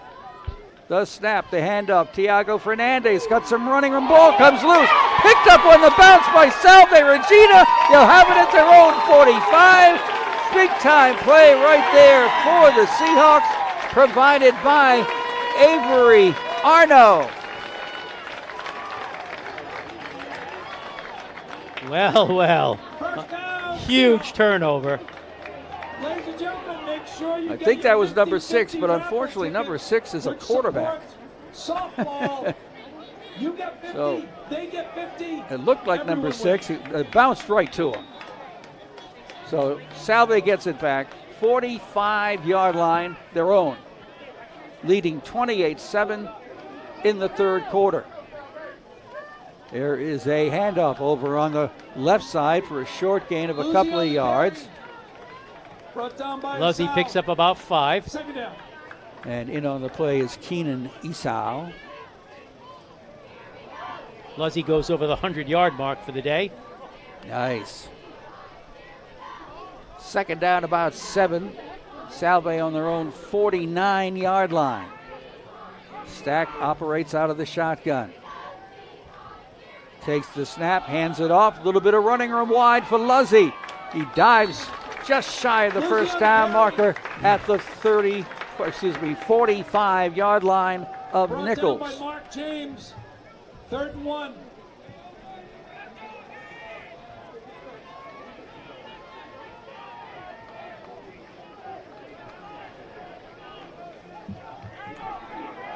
All right. Here go the Seahawks. And it will be the quarterback keeping it all by himself. Jake Stack, 30, 20, and down inside the 15-yard line. What a great call and great decision by Salve to let Jake Stack keep it and go wide left. He picks up 29 yards down to the 15-yard line.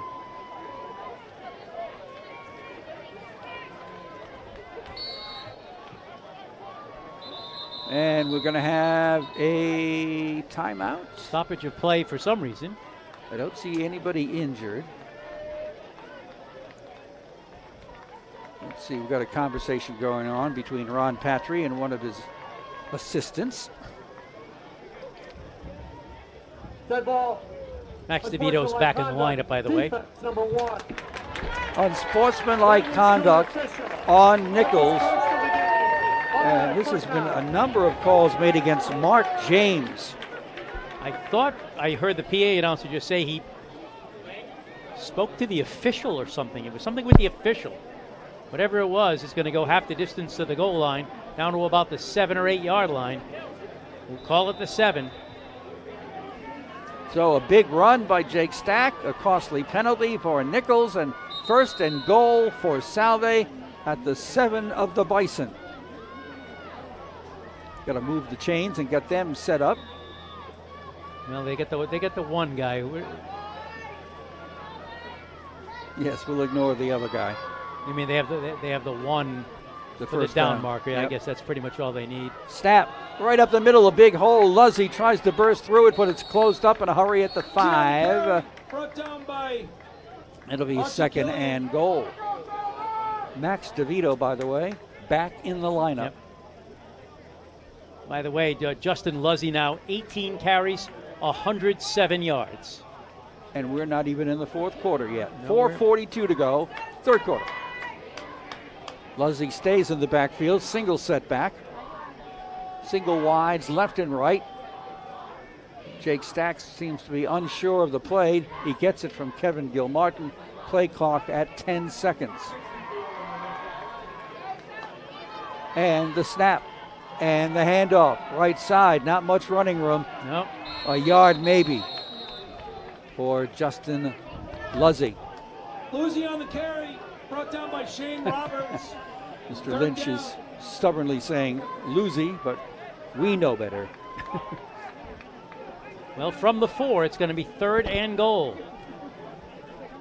Again, this is kind of where Jake Stack has done some shining when he kind of needs that 3rd down play. Well, if I'm Nichols, I want to know where Max DeVito is. And he's right there with single coverage, so let's see what happens.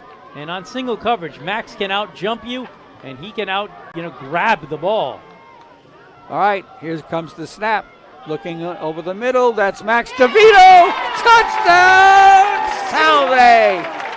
Set up wide right, slanted down across the middle, wide open, and a penalty flag is thrown after the play, and it's going to be against one of the Seahawks. Well, let's hope the play counts. I assume it will. Probably have to mark it off on the kickoff. After the play on sportsmanlike conduct, offense number 35. Nick Lane got a little bit too 50 boisterous. yards will be on the kickoff. Touchdown counts. Extra point coming. They'll mark it off on the kickoff. And Kevin Gilmartin wants an explanation. Wants to know, what did my tight end do or say? All right, in for the extra point kick now for Salve. Chris DeBella. Fourth touchdown pass for Stack. Third touchdown catch for DeVito. The kick is on the way and good. Chris DeBella's kick is good. So it is now a 35-7 Salve lead with 3.5 minutes remaining in the third quarter. We'll be back after we take this 30-second Ladies and gentlemen, timeout. the Seahawks football team is away next Saturday at 1 p.m. to take on the Nor'easters of the University of New England in Biddeford, Maine. It's a huge conference matchup. Let's go Salve football.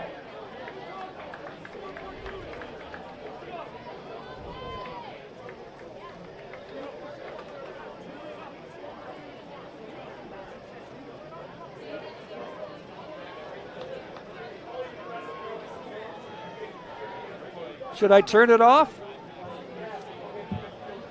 You should try to move it.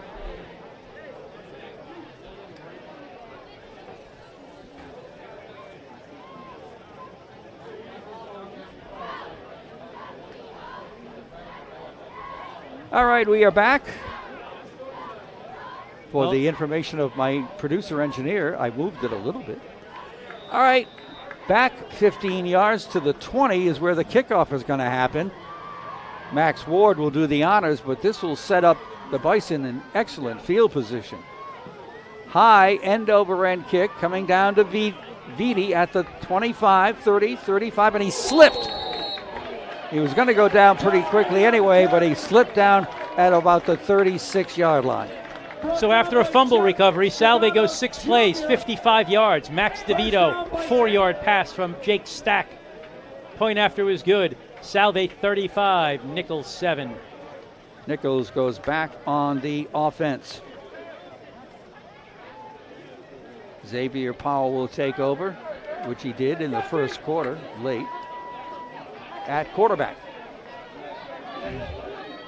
First and 10, Nichols at their own 36-yard line. 2 men in motion right now to get this alignment the way they want it. Now they're set as wideouts, and calling a timeout to avoid a delay of game would be the Nichols Bison. Yeah, that was just a case of, this just doesn't look right. Instead of making a big mistake, they just decided, Ladies and let's gentlemen, take a timeout. following our expectations of the passionate friends and family of our student athletes. We are in the third To quarter. respect We have student athletes, 3:25 coaches, remaining, officials, and other fans Salve in all is in aspects. charge, No 35 personal to attacks, 7. no profanity before, Again, they were, during, or after the if there was such a contest. thing, they were heavily No favored substance coming in, abuse but of any they have kind done during the everything they're contest. supposed to Let have the done coaches coach and the with a players big play. 4-touchdown Be lead. loud, be proud. Now it's just a matter of keeping the clock moving, not making any turnovers, and just kind of coasting in a little bit. It's not yet the fourth quarter, and I maybe shouldn't be talking this early, but that's what it feels like. Well, when we started the game, we talked about the tendency of Nichols to commit turnovers, and they certainly have done that. Back to pass. Powell being rushed out of the pocket, being chased, gets away from the chase, throws on the run, incomplete, Powell's pass is incomplete. and it will be 2nd and 10. Second down. Good pressure that time on Powell, and he got flushed out of the pocket. It was kind of just before he crossed the line of scrimmage, he threw it, but there really wasn't a receiver in sight. Xavier is a junior, 5'11", 175. Very elusive at times, but mainly because he has to be. Pretty much. 2nd and 10, and he'll hand it off. And nice running Killian. room right there. Killing on the carry. That will be Archie Killian Knocked down by Garrett getting to do some DeForest. running here. And a Salve Seahawk is down near the end of the play. Official timeout for injury on the defense. And let's see if we can, it looks like it might be Zach Ludeman, who's one of the leaders on this defensive unit from his linebacking position. He's trying to actually sit up, but he can't quite get it done. Kevin Gilmartin goes out to check on him, Salve's head coach. Again, a fantastic football afternoon here at Toppa Field. It is Zach Ludeman. He's coming off the field under his own power, signaling to the crowd that he's okay. The wind has been persistent. It's now again going left to right here as we look down from the press box. The ball is at the 42 of Nichols. 3rd and 4. Took the words right out of my mouth. Oh, sorry. That's okay. Slot formation left side. Single setback. Slot back goes in motion to the right side. That's Pinero. Back to pass. The throw is caught by Pinero for a first down. And that's not Pinero. That's Hunter Ferreira with the catch. First down, Bison. Nichols trying to make some positive moves here without turnovers, as we are now under 2.5 minutes in the third quarter. The ball is at the Nichols 48-yard line, 1st and 10. Paul sets it up in the shotgun with a slot to the right side. Steps back for his one look. Pressure, gets away from it, spins, gets away from that one, and turning nothing into something is Xavier Powell in Salve territory at the 48-yard line. He is elusive, that is for sure. They had him 2 or 3 times. He still manages to come forward for about 3 yards. They mark it at the 49, 2nd down and 7. Right to left go the Bison. Trips to the right side. And back to pass. Powell got time to throw. Almost picked off by Salve. It was thrown right at the defender. Probably too good of a pass for a defender to handle. I don't know. Garrett DeForest was the near interceptor. 3rd down and 7. Big front line there for Nichols, Michael Perlich, James Anderson, Hayden Olmsted, Melvin Olson, Jaden Martin. Tackle to tackle. Vitti comes in motion to the left. Back to pass. Powell got the time, throws in the middle, and that is Vitti, and he's away and free and getting a first down and before he's piled on near the Salve 37. Pass is complete. Joshua Vitti, first down Bison. Another Bison first down on a 3rd down conversion. They are in Salve territory at the 37-yard line. 5th catch for Vitti. On the far side hash mark, they're going to put Vitti over here in the slot to the left side. He is their top receiver. The snap, play fake. Powell's going to throw, and this one will be to Vitti, who can't quite pull it in one-handed on the near sideline. To Vitti. Nice long pass and very accurate too. I thought he had it for a second.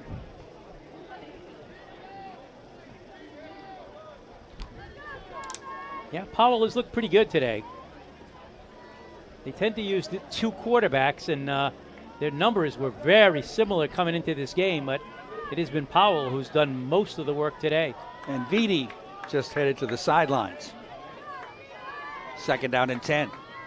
And here's some pressure applied. Powell trying to get away from it. Runs to the right. Keeps it hold on and gets tackled and pushed out of play.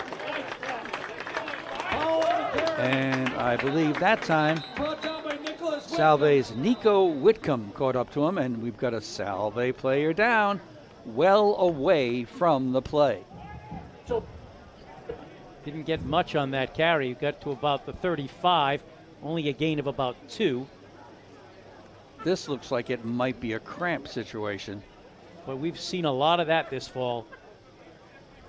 There was one night when we were in Middletown on a warm night. I think after every play, someone came off with a cramp. And is that Ludeman again? Nope, that's not Ludeman. That's somebody else. Oh, that's Zach Letelier. Got up under his own power. And we are 40 seconds away from the end of the third quarter.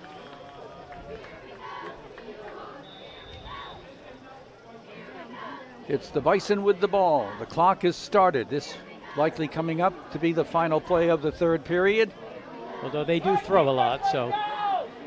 And here back comes Josh Vitti, setting up as a slot back left side.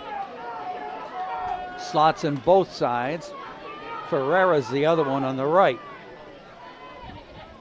Xavier Powell from the shotgun takes the snap, looks over to the left and throws. It is caught. Nice pass, nice catch that time. Hauling it in is Jack Morvan. And again, a conversion, and the drive stays alive. And we will come to the end of the third quarter. And it is Salve 35 and Nichols 7. We'll take a 30-second timeout. Remember, Seahawks and fans, return. Follow the action on Facebook, Twitter, and Instagram. We are now live streaming on YouTube, so you can catch the Seahawks in action when you can't make it to Toppa. Salve students looking to stay active, don't forget about our tremendous intramural leagues. Sign-ups are happening right now. I moved the wait a minute. I did. I got the Salve feed on air. Sounds good.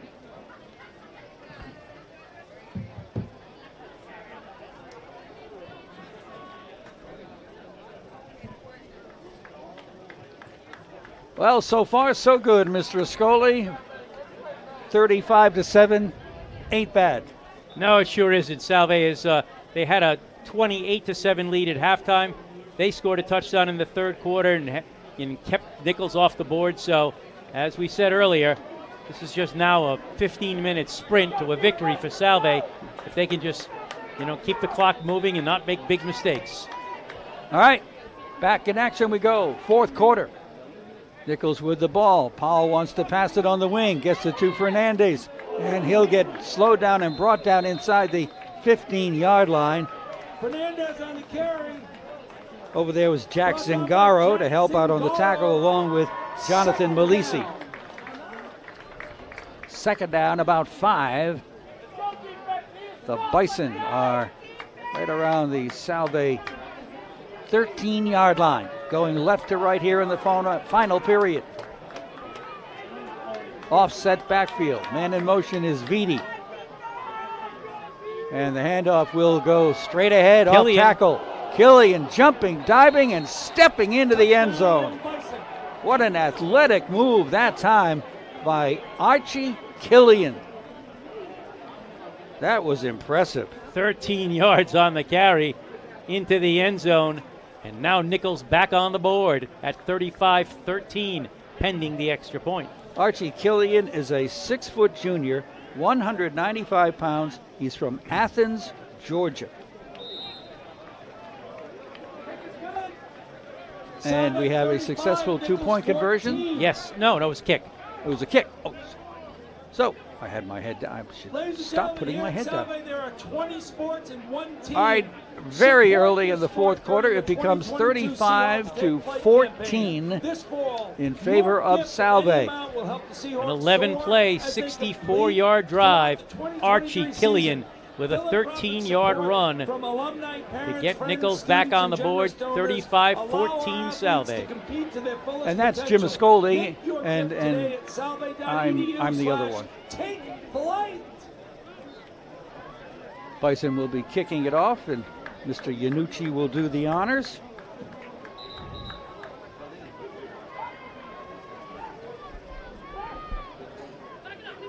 Kyle Yanucci. He's out of Port Jefferson, New York, in case you were wondering.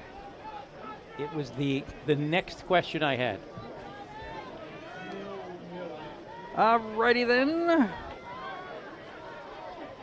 Salve will put Mr. O'Loughlin back deep along with Max DeVito. No, actually I don't see Ty on the kickoff return. Max is in the middle, unless that's Haverin. James Haverin has the number 4. Max DeVito has number 4. A low line drive, rolling around and taken over around the 12-yard line. Nice little run back here, staying on his feet, getting out over the 35-yard line. Nice job that time. These double numbers drive me crazy. It's either Garrett DeForest or Anthony Belize. That would be DeForest, I'm sure. He is part of the return crew. So right at the 37, they will get it started. They would just like a nice, 8 or 9 minute drive here if they could. Offense for Salve goes back to work, 1st and 10 at their own 37-yard line. Right to left they go in the final period. Stack will hand it off. Little running room over here on the left side. Nice move by Luzzy. Justin, nice little sidestep move to get it all the way out to the 44-yard line. 2nd and 3. Make it the 43. Oh, they put it back. That's it some back. nerve. Yeah, I know. It's still more close to a 2nd and 3 than a 2nd and 4. Okay. Nick Lane, the tight end, sets up on the right side. The single setback. The snap. And it's Luzzy again. He's got the first down and then some, finding some very key blocks on the left side to get it out to almost midfield. Well, this is exactly what Salve wants to do. Keep the ball on the ground, keep the clock moving, and let's get out of here with a fairly easy victory. Pickup of 6 that time by Luzzy. Another first down. And he is way over 100 yards now. Let's call it 120. From their own 49. Handoff again. Luzzy dives to midfield and maybe gets the 49 of Nichols. Justin Luzzy out of Belleville, New Jersey. He's had a really nice game. He'll come out for a play. Ryan Jans will come in. The Bison use what looks to be a 5-man front with 2 more crowded up near the line of scrimmage. Now a couple of the linebackers drift back. And it will be Nope, it's going to be the quarterback. This is a nice run again by Jake Stack into the Bison territory around the 44. Well, once again, this is clearly something that the coaches have seen, is that they're buying on that handoff very hard. So that fake is really working. So he gets to the 45. It's going to be 3rd down and about 4. Jake Stack is a 6-foot sophomore, goes about 185. Looking to the sidelines for the play. Josh Letellier comes out late to set up as one of the wideouts, and Nick Lane, the tight end, goes to the sideline. Well, they want the first down here, so obviously, so they can keep this clock moving. Luke Franson is the tight end. Play clock's going to go down to 0, and Salve will have to call a timeout to avoid the delay of game. We are in the 4th quarter. We have 11:35 remaining in this game. Salve with a 35-14 advantage and the ball. Ladies and gentlemen, make sure if you're hungry, head over to Newport Chowder and Wally's Dogs. Ooh, It's that chowder sounds like and a good dogs, in idea. case you didn't know. Hot dogs and chowder. I'll be right back.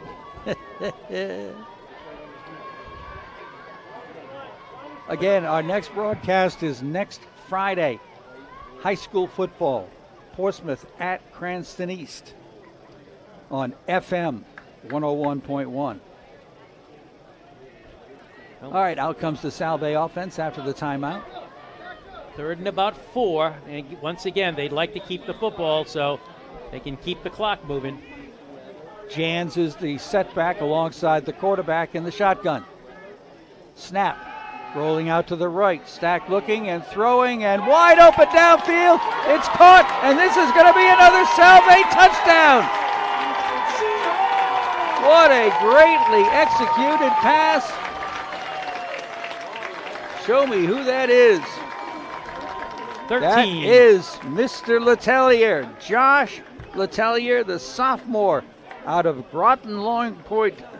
That's Groton Long Point in Connecticut. 6'2", 200-pounder. Ran a great pattern, all wide open downfield near the 15. Well, I'll tell you, 5 touchdown passes for Jake Stack. Snap, kick, and good. Cristobella's kick is good. Christabella adds a point. You can make it 42-14. Salve Regina. We have time for a 30-second timeout, and we shall do that right now.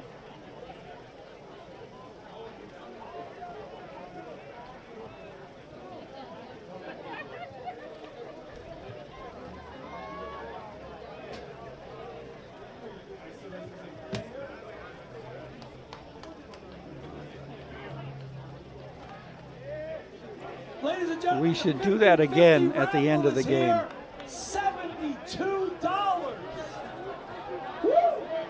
105-719. 105-719. Come up to the press box and get your $72. Woo!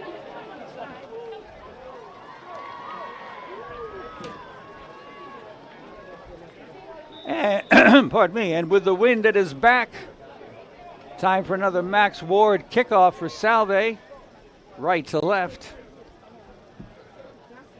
And it's a high end over end kick coming down to the 10-yard line. Taken there by Vitti. Chased, slowed down, and brought down by about 6 Seahawks. But who's counting? Well, for Salve, it was a 5-play drive that went 63 yards. Josh Letellier with a 45-yard touchdown pass from Stack. The point after was good. 42-14 Salve. Just listen to these numbers. Jake Stack, 11 for 20, 165 yards and 5 touchdown passes. 3 touchdowns for DeVito, 3 receptions. And Justin Luzzy, 22 carries, 122 yards. Still got 11 minutes to go in the quarter. Inside their own 25, back to pass. Powell's going to throw deep, and this one will be intercepted by the Seahawks. This time, picking one off for Salve is Connor Foley, his 4th interception of the year. An overthrown pass right into the waiting arms of Connor Foley. Well, they picked off Powell twice and Keckler once and recovered a fumble. Nichols getting a bit greedy right there. A long, long pass off the mark. Salve will take it at their own 32-yard line.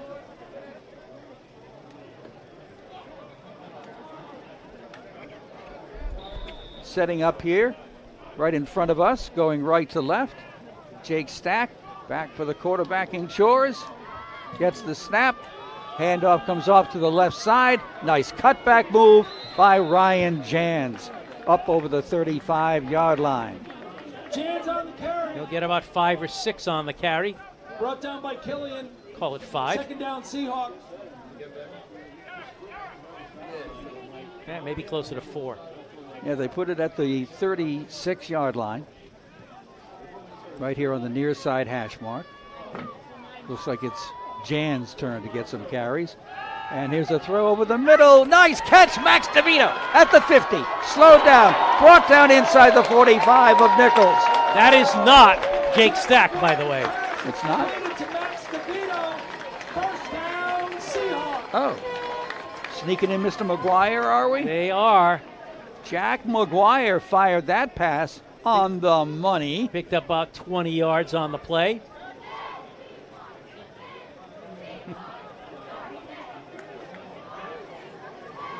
First and 10, Salve.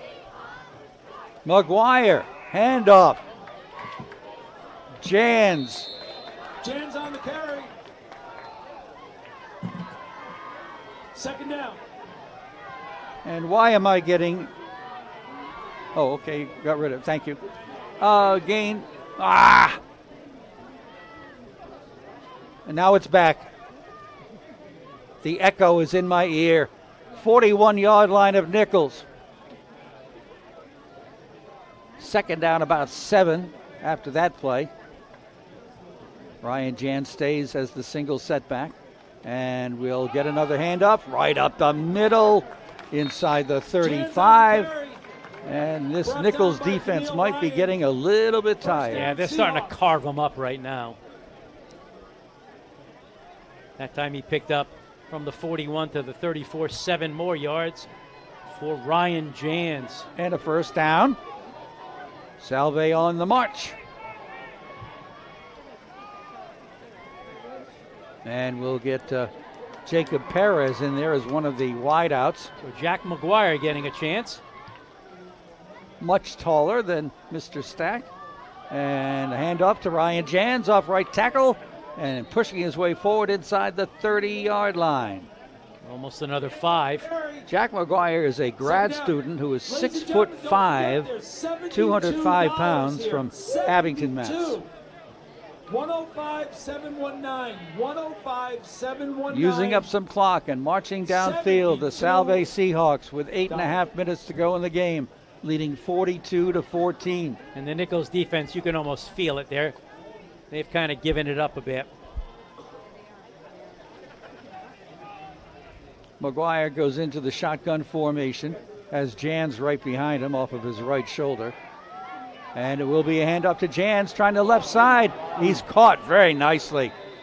Terrific piece of pursuit right there by Elijah Brown from Dedham, Mass. And one of the captains. To the 27 he goes. It'll be third down and almost 3. Now less than 8 minutes to go in the game. Salve taking their time, using as much of the play clock as they can.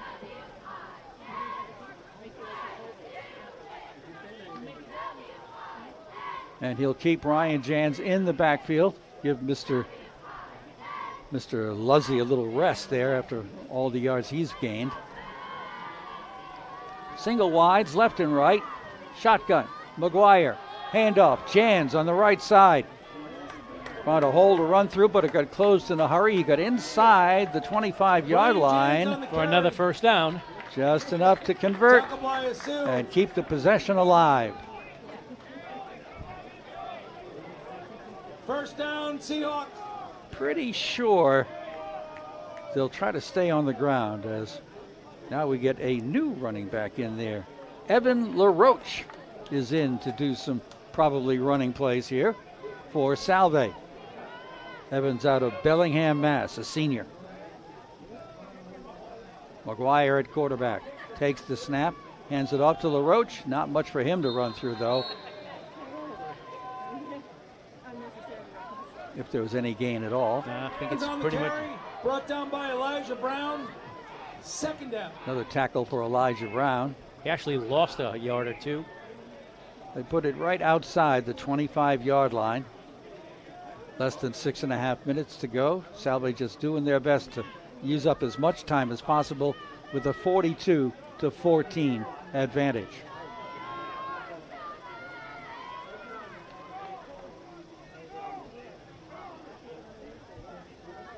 Awaiting the snap in the shotgun. Mr. McGuire gets the snap, hands it off. No, he doesn't. Play fake, incompleted pass. McGuire's pass is incomplete. Wasn't expecting any kind of a pass in this drive, but there was one that falls incomplete.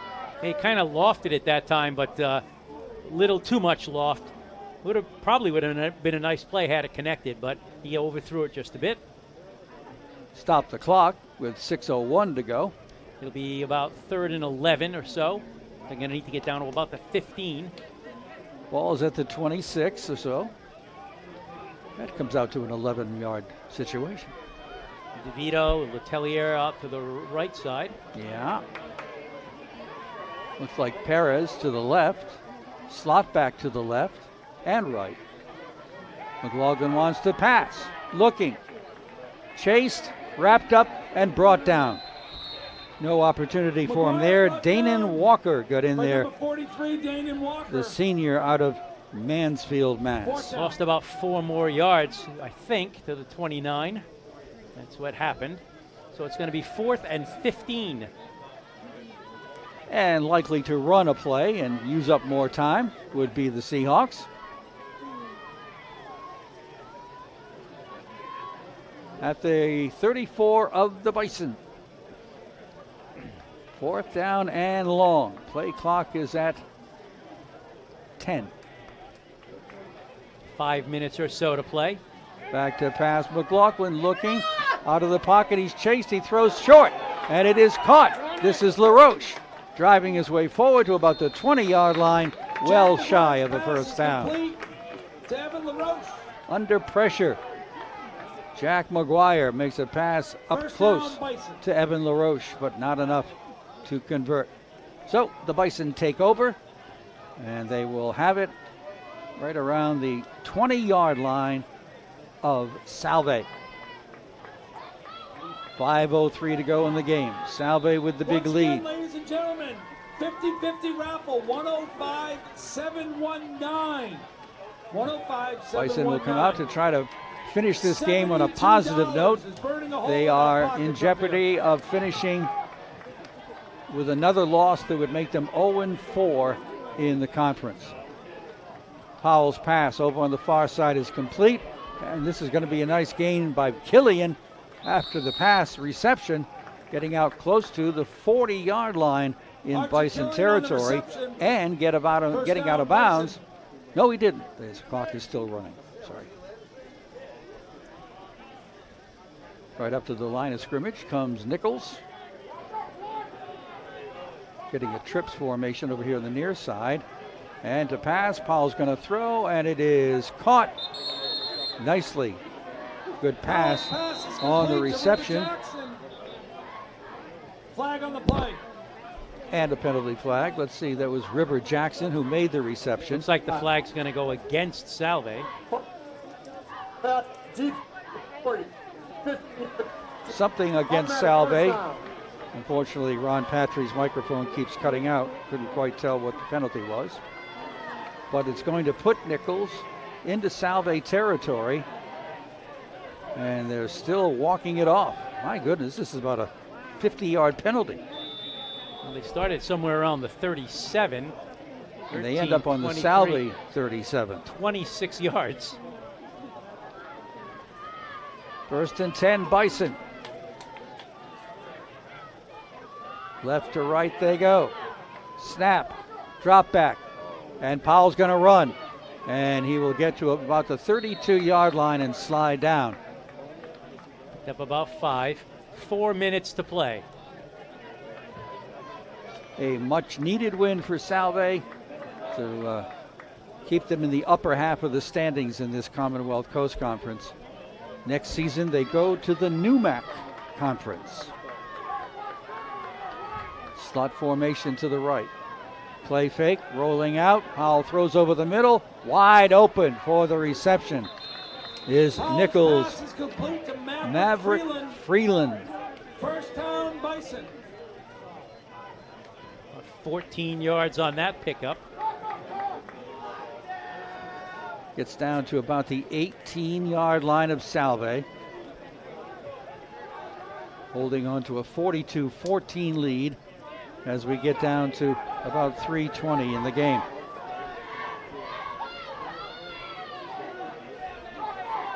Here's the snap, here's the handoff, and it's Killian again, trying to leap over the defense. Doesn't work this time. Killian on the carry. He likes that move, though. He does. Brought down by Jacob Dubois. And there to help on the stop is Jacob Dubois from Cheshire, Connecticut, a junior. Second down. Clock continues to run, less than 3 minutes to go. The ball inside the 15-yard line in Salve territory. Slot formation to the right side, man in motion to the right side. Back to pass, Powell pushed out of the pocket, throws over the middle, deflected, and falls harmlessly in the end zone. Pass intended for Beebe. Broken up by That'll Jared stop the Martin. clock with 2:35 to go. Third down. Sets up a third down situation, about 6 in 4 down territory. Xavier Powell has thrown the ball 30 times this afternoon. And he didn't even start. No, he's 17 for 30 for 201 yards, no touchdowns, and he's been picked off twice. He's very active, he's mobile. Yeah, he's looked actually pretty good, but not enough. Man goes in motion, comes back over here on the right side, back to pass. Powell throws in the middle, caught. And this will get him down to the 10-yard line on the reception by Maverick Freeland. Fourth down. Ball inside the 10, right about the 9-yard line. 4th down and inches here for Nichols with 2:05 remaining in the game. And this will be Killian trying the left side. He gets the first down. And the drive will stay alive. 2 minutes to play. Coming into the Salve lineup to help out is Official Dennis timeout for injury on the Duffy. offense. 25 seconds on the play clock. Thank you. Oh, now the referee's mic's going to work with 2 minutes to go. And I'm going to go over here to Hannah and make sure she stays with us till the coach comes up and gets interviewed.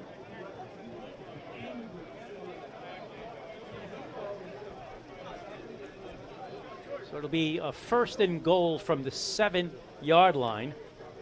That was, of course, Archie Killian on that run. And it's Archie who is getting a little bit of an assist off the field, but pretty much under his own power. He started taking over the running back chores from Tiago Fernandez, and Right. was very effective. And 2 guys we thought we'd see were Zahir Booker and Shane Sutton, and neither one of them have carried, so obviously not available. All right, here is a 1st and goal from about the 7. The snap, the look, still looking, end zone, touchdown. Touchdown, Nichols. Right into the waiting arms of River Jackson. So the Bison do get on the board one more time, but they're pretty far behind here. With an extra point, they'd be trailing 42-21 unless, no, they'll go for the extra point. And attempting the extra point this time will be Daniel Donovan Blanford. Here's the snap, here's the kick. That looks pretty good to me, and it is pretty good. Donovan Blanford's kick So is good. here with a minute Teams come back 40 up. to go, Salve 42, it's Nichols 42-21, Salve Regina. And barring any timeouts from Nichols, we won't see maybe 2 more plays, and we'll have this game wrapped up. Live from Toppa Field in Newport, RI. Happy to bring it to you on AM 1540, WADK, and on FM 101.1. So that was an 80-yard drive on 9 plays. River Jackson, 7-yard touchdown pass from Xavier Powell. It is now 42-21.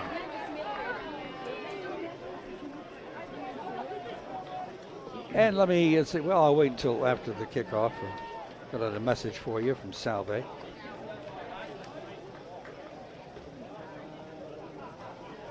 And the return team is out there. Special teams for Nichols. And this will be Mr. Yanucci to do the kickoff. Will he indeed kick it deep? The approach. Ground ball, hit hard, gets all the way in the back, and taken inside the 20. And staying on his feet and driving his way to the 35-yard line was Keith Sutton. Okay. So Salve will begin this final drive of the afternoon at their own 35-yard line. Let's see if Mr. McGuire comes back out to run these final plays? Or will we see somebody else?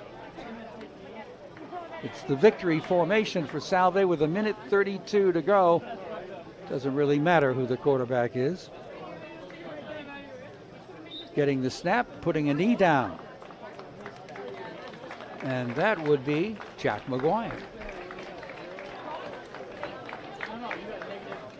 Nichols has timeouts, but I can't imagine they're going to be using them. The Seahawks are away next Saturday at 1 p.m. to take on the Nor'easters of the University of New England in Biddeford, Maine. Tremendous Second down. matchup. Let's Salve go just Seahawks using up the football. final seconds. And there is now 1 minute to go in the game. Play clock down to 10 seconds. Mr. McGuire will take the snap. Take a knee. And we shall carry on for one more snap.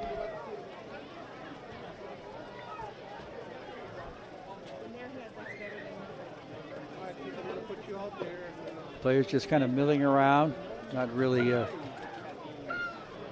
playing it too strong. Another snap, a knee down. And I don't know if that is Jack McGuire. That might be Anthony Belize taking the final snaps. Nichols, 21. And down to the final seconds we go as Salve Regina will defeat Nichols College 42-21. Next week, Salve will be on the road to take on the University of New England up in Biddeford, Maine. Going into this weekend, UNE was 2-1, 4-2 overall, tied for second place. But a needed win and a pretty impressive win for Salve Regina. Let me give you this message before we take another break. Don't want to miss any of the action, Seahawk fans? Salve Athletics streams free on YouTube so that you can catch the Seahawks in action wherever you are. Miss the game? No worries. Follow at Salve Athletics on Facebook, Twitter, TikTok, and Instagram for recaps, highlights, and more. Go Seahawks. All right, we shall take a timeout. We shall listen to two messages from A1 and Corrigan, and we'll hang on to Brick Alley for now, but we'll be back in about a minute and a half from Toppa Field in Newport, RI.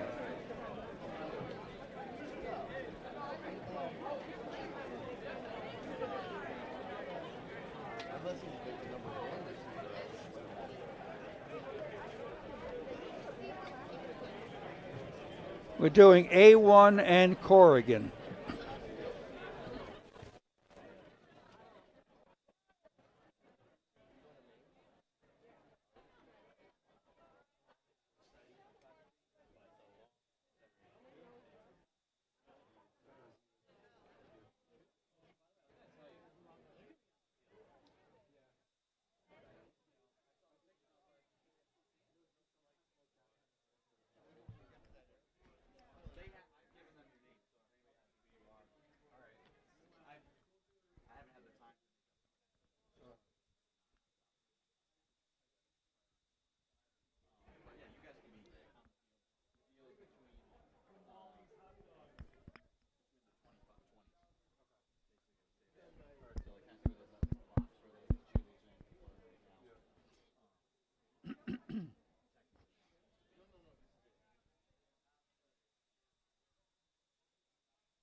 And in a few minutes, we'll have Kevin Gilmartin coming up the steps to talk to us in our post game.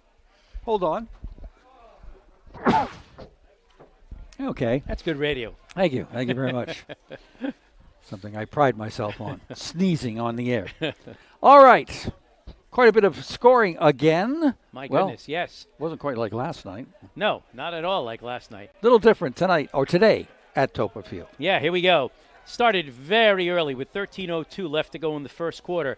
Salve put together a 4-play, 32-yard touchdown drive after an interception. Got them on the 32-yard line of Nichols. Max DeVito, an 18-yard touchdown pass from Jake Stack. Extra point made it 7-0. Shortly thereafter, with 8:06 left to go in the first, Salve 7 plays, 45 yards. Justin Luzzy, a 1-yard touchdown run. That was after a short punt. Got them at the 45-yard line. PAT was good again, and it was 14-0 Salve. Then with 12:03 left to go in the half, early in the second quarter, Salve went on another drive, 7 plays, 58 yards. Jacob Perez with a 10-yard touchdown pass from Stack. That made it 21-0. Looked like it might be just a bit of a runaway, but Nichols kind of came back late or midway through the second quarter, putting together a 14-play, 66-yard drive. Xavier Powell, the quarterback, took it in from the 1. That made it 21-7. Then probably the key moment of the game is that Nichols got the ball back. They were driving in. They were in Salve territory. They went for it on 4th down, and Salve got a big sack, and pretty much that turned it around because 5 plays later, Salve had negotiated 66 yards. Max DeVito with a 17-yard touchdown pass from Stack. That made it 28-7. That took us to halftime. 3.5 minutes left to go in the third. Salve again, 6 plays, 55 yards. Max DeVito takes it in, a 4-yard touchdown pass from Stack. That was after a fumble recovery. That made it 35-7 Salve. And in the fourth quarter we go with 14:17 left. Nichols, 11 plays, 64 yards. Archie Killian with a high-stepping 13-yard touchdown run. That made it 35-14 Salve. 11:25 shortly thereafter. Salve with a 5-play, 63-yard touchdown drive.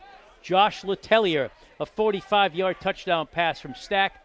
The kick was good. That made it 42-14 Salve. And then finally, with 1:40 left to go, Nichols got on the board one last time. 9 plays, 80 yards. River Jackson with a 7-yard touchdown pass from Powell. The kick was good. 42-21. That's your final, and here's your coach. Mr. Kevin Gilmartin, congratulations. Thank you very much. Appreciate it. Well, this was quite the effort. Would you call this a much-needed win? Every win's much needed. I mean, right now we're at that spot where you got to win every conference game because if you don't, then it's over. Or your dreams for the conference championship. And Right. I think every team in the conference is in that same boat where they have to win the conference games, or it's over. So every game's a must-win from going on from here on out. You don't take an 0-3 team for granted, right? Can't, no, because anybody can beat anybody on any given day. I mean, you saw it. They're talented, but we jumped them a little bit, and I think we were able to keep it in control. Week by week, game by game, are we seeing Play-by-play. play-by-play? Are we seeing a maturation of Jake Stack?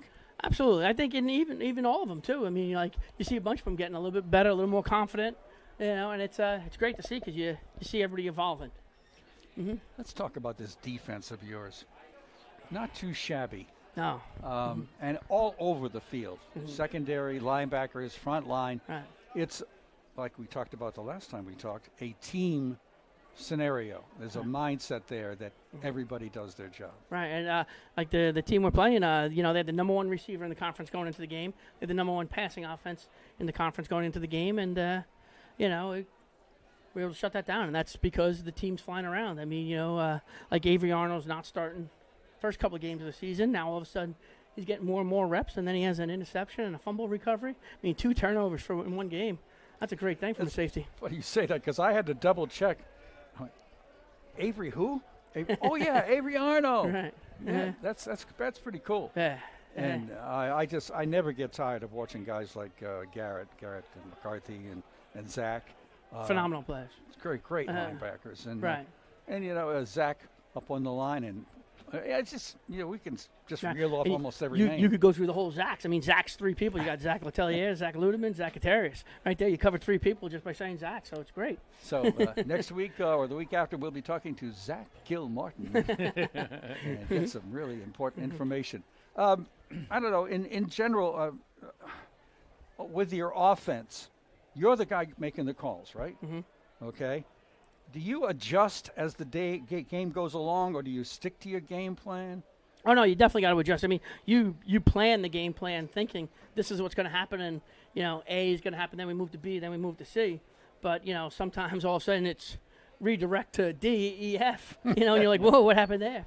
But this kind of went along to plan today, and it was good to be able to do that. Because then the players are very confident in what we're doing. We talked about Jake a little bit with 5 touchdown passes, by the way. Mm-hmm. But Justin Luzzy and Ryan Jans had nice days, too, didn't they? Yeah, it's great to see that, too. I mean, and you talk about, like you mentioned Jake Stack coming right out of the gates, but those two, getting a lot better, too, as we're going. And they're getting and they're hitting the holes a lot cleaner and everything like that, And that makes a big difference. And Justin I've been noticing a real newfound kind of patience. He kind of comes to the line, decides, okay, there's my hole. Was there one play in particular, the toss, that really made you see that? I saw it a couple of times. Yeah, but that one was the one that was really. Yep.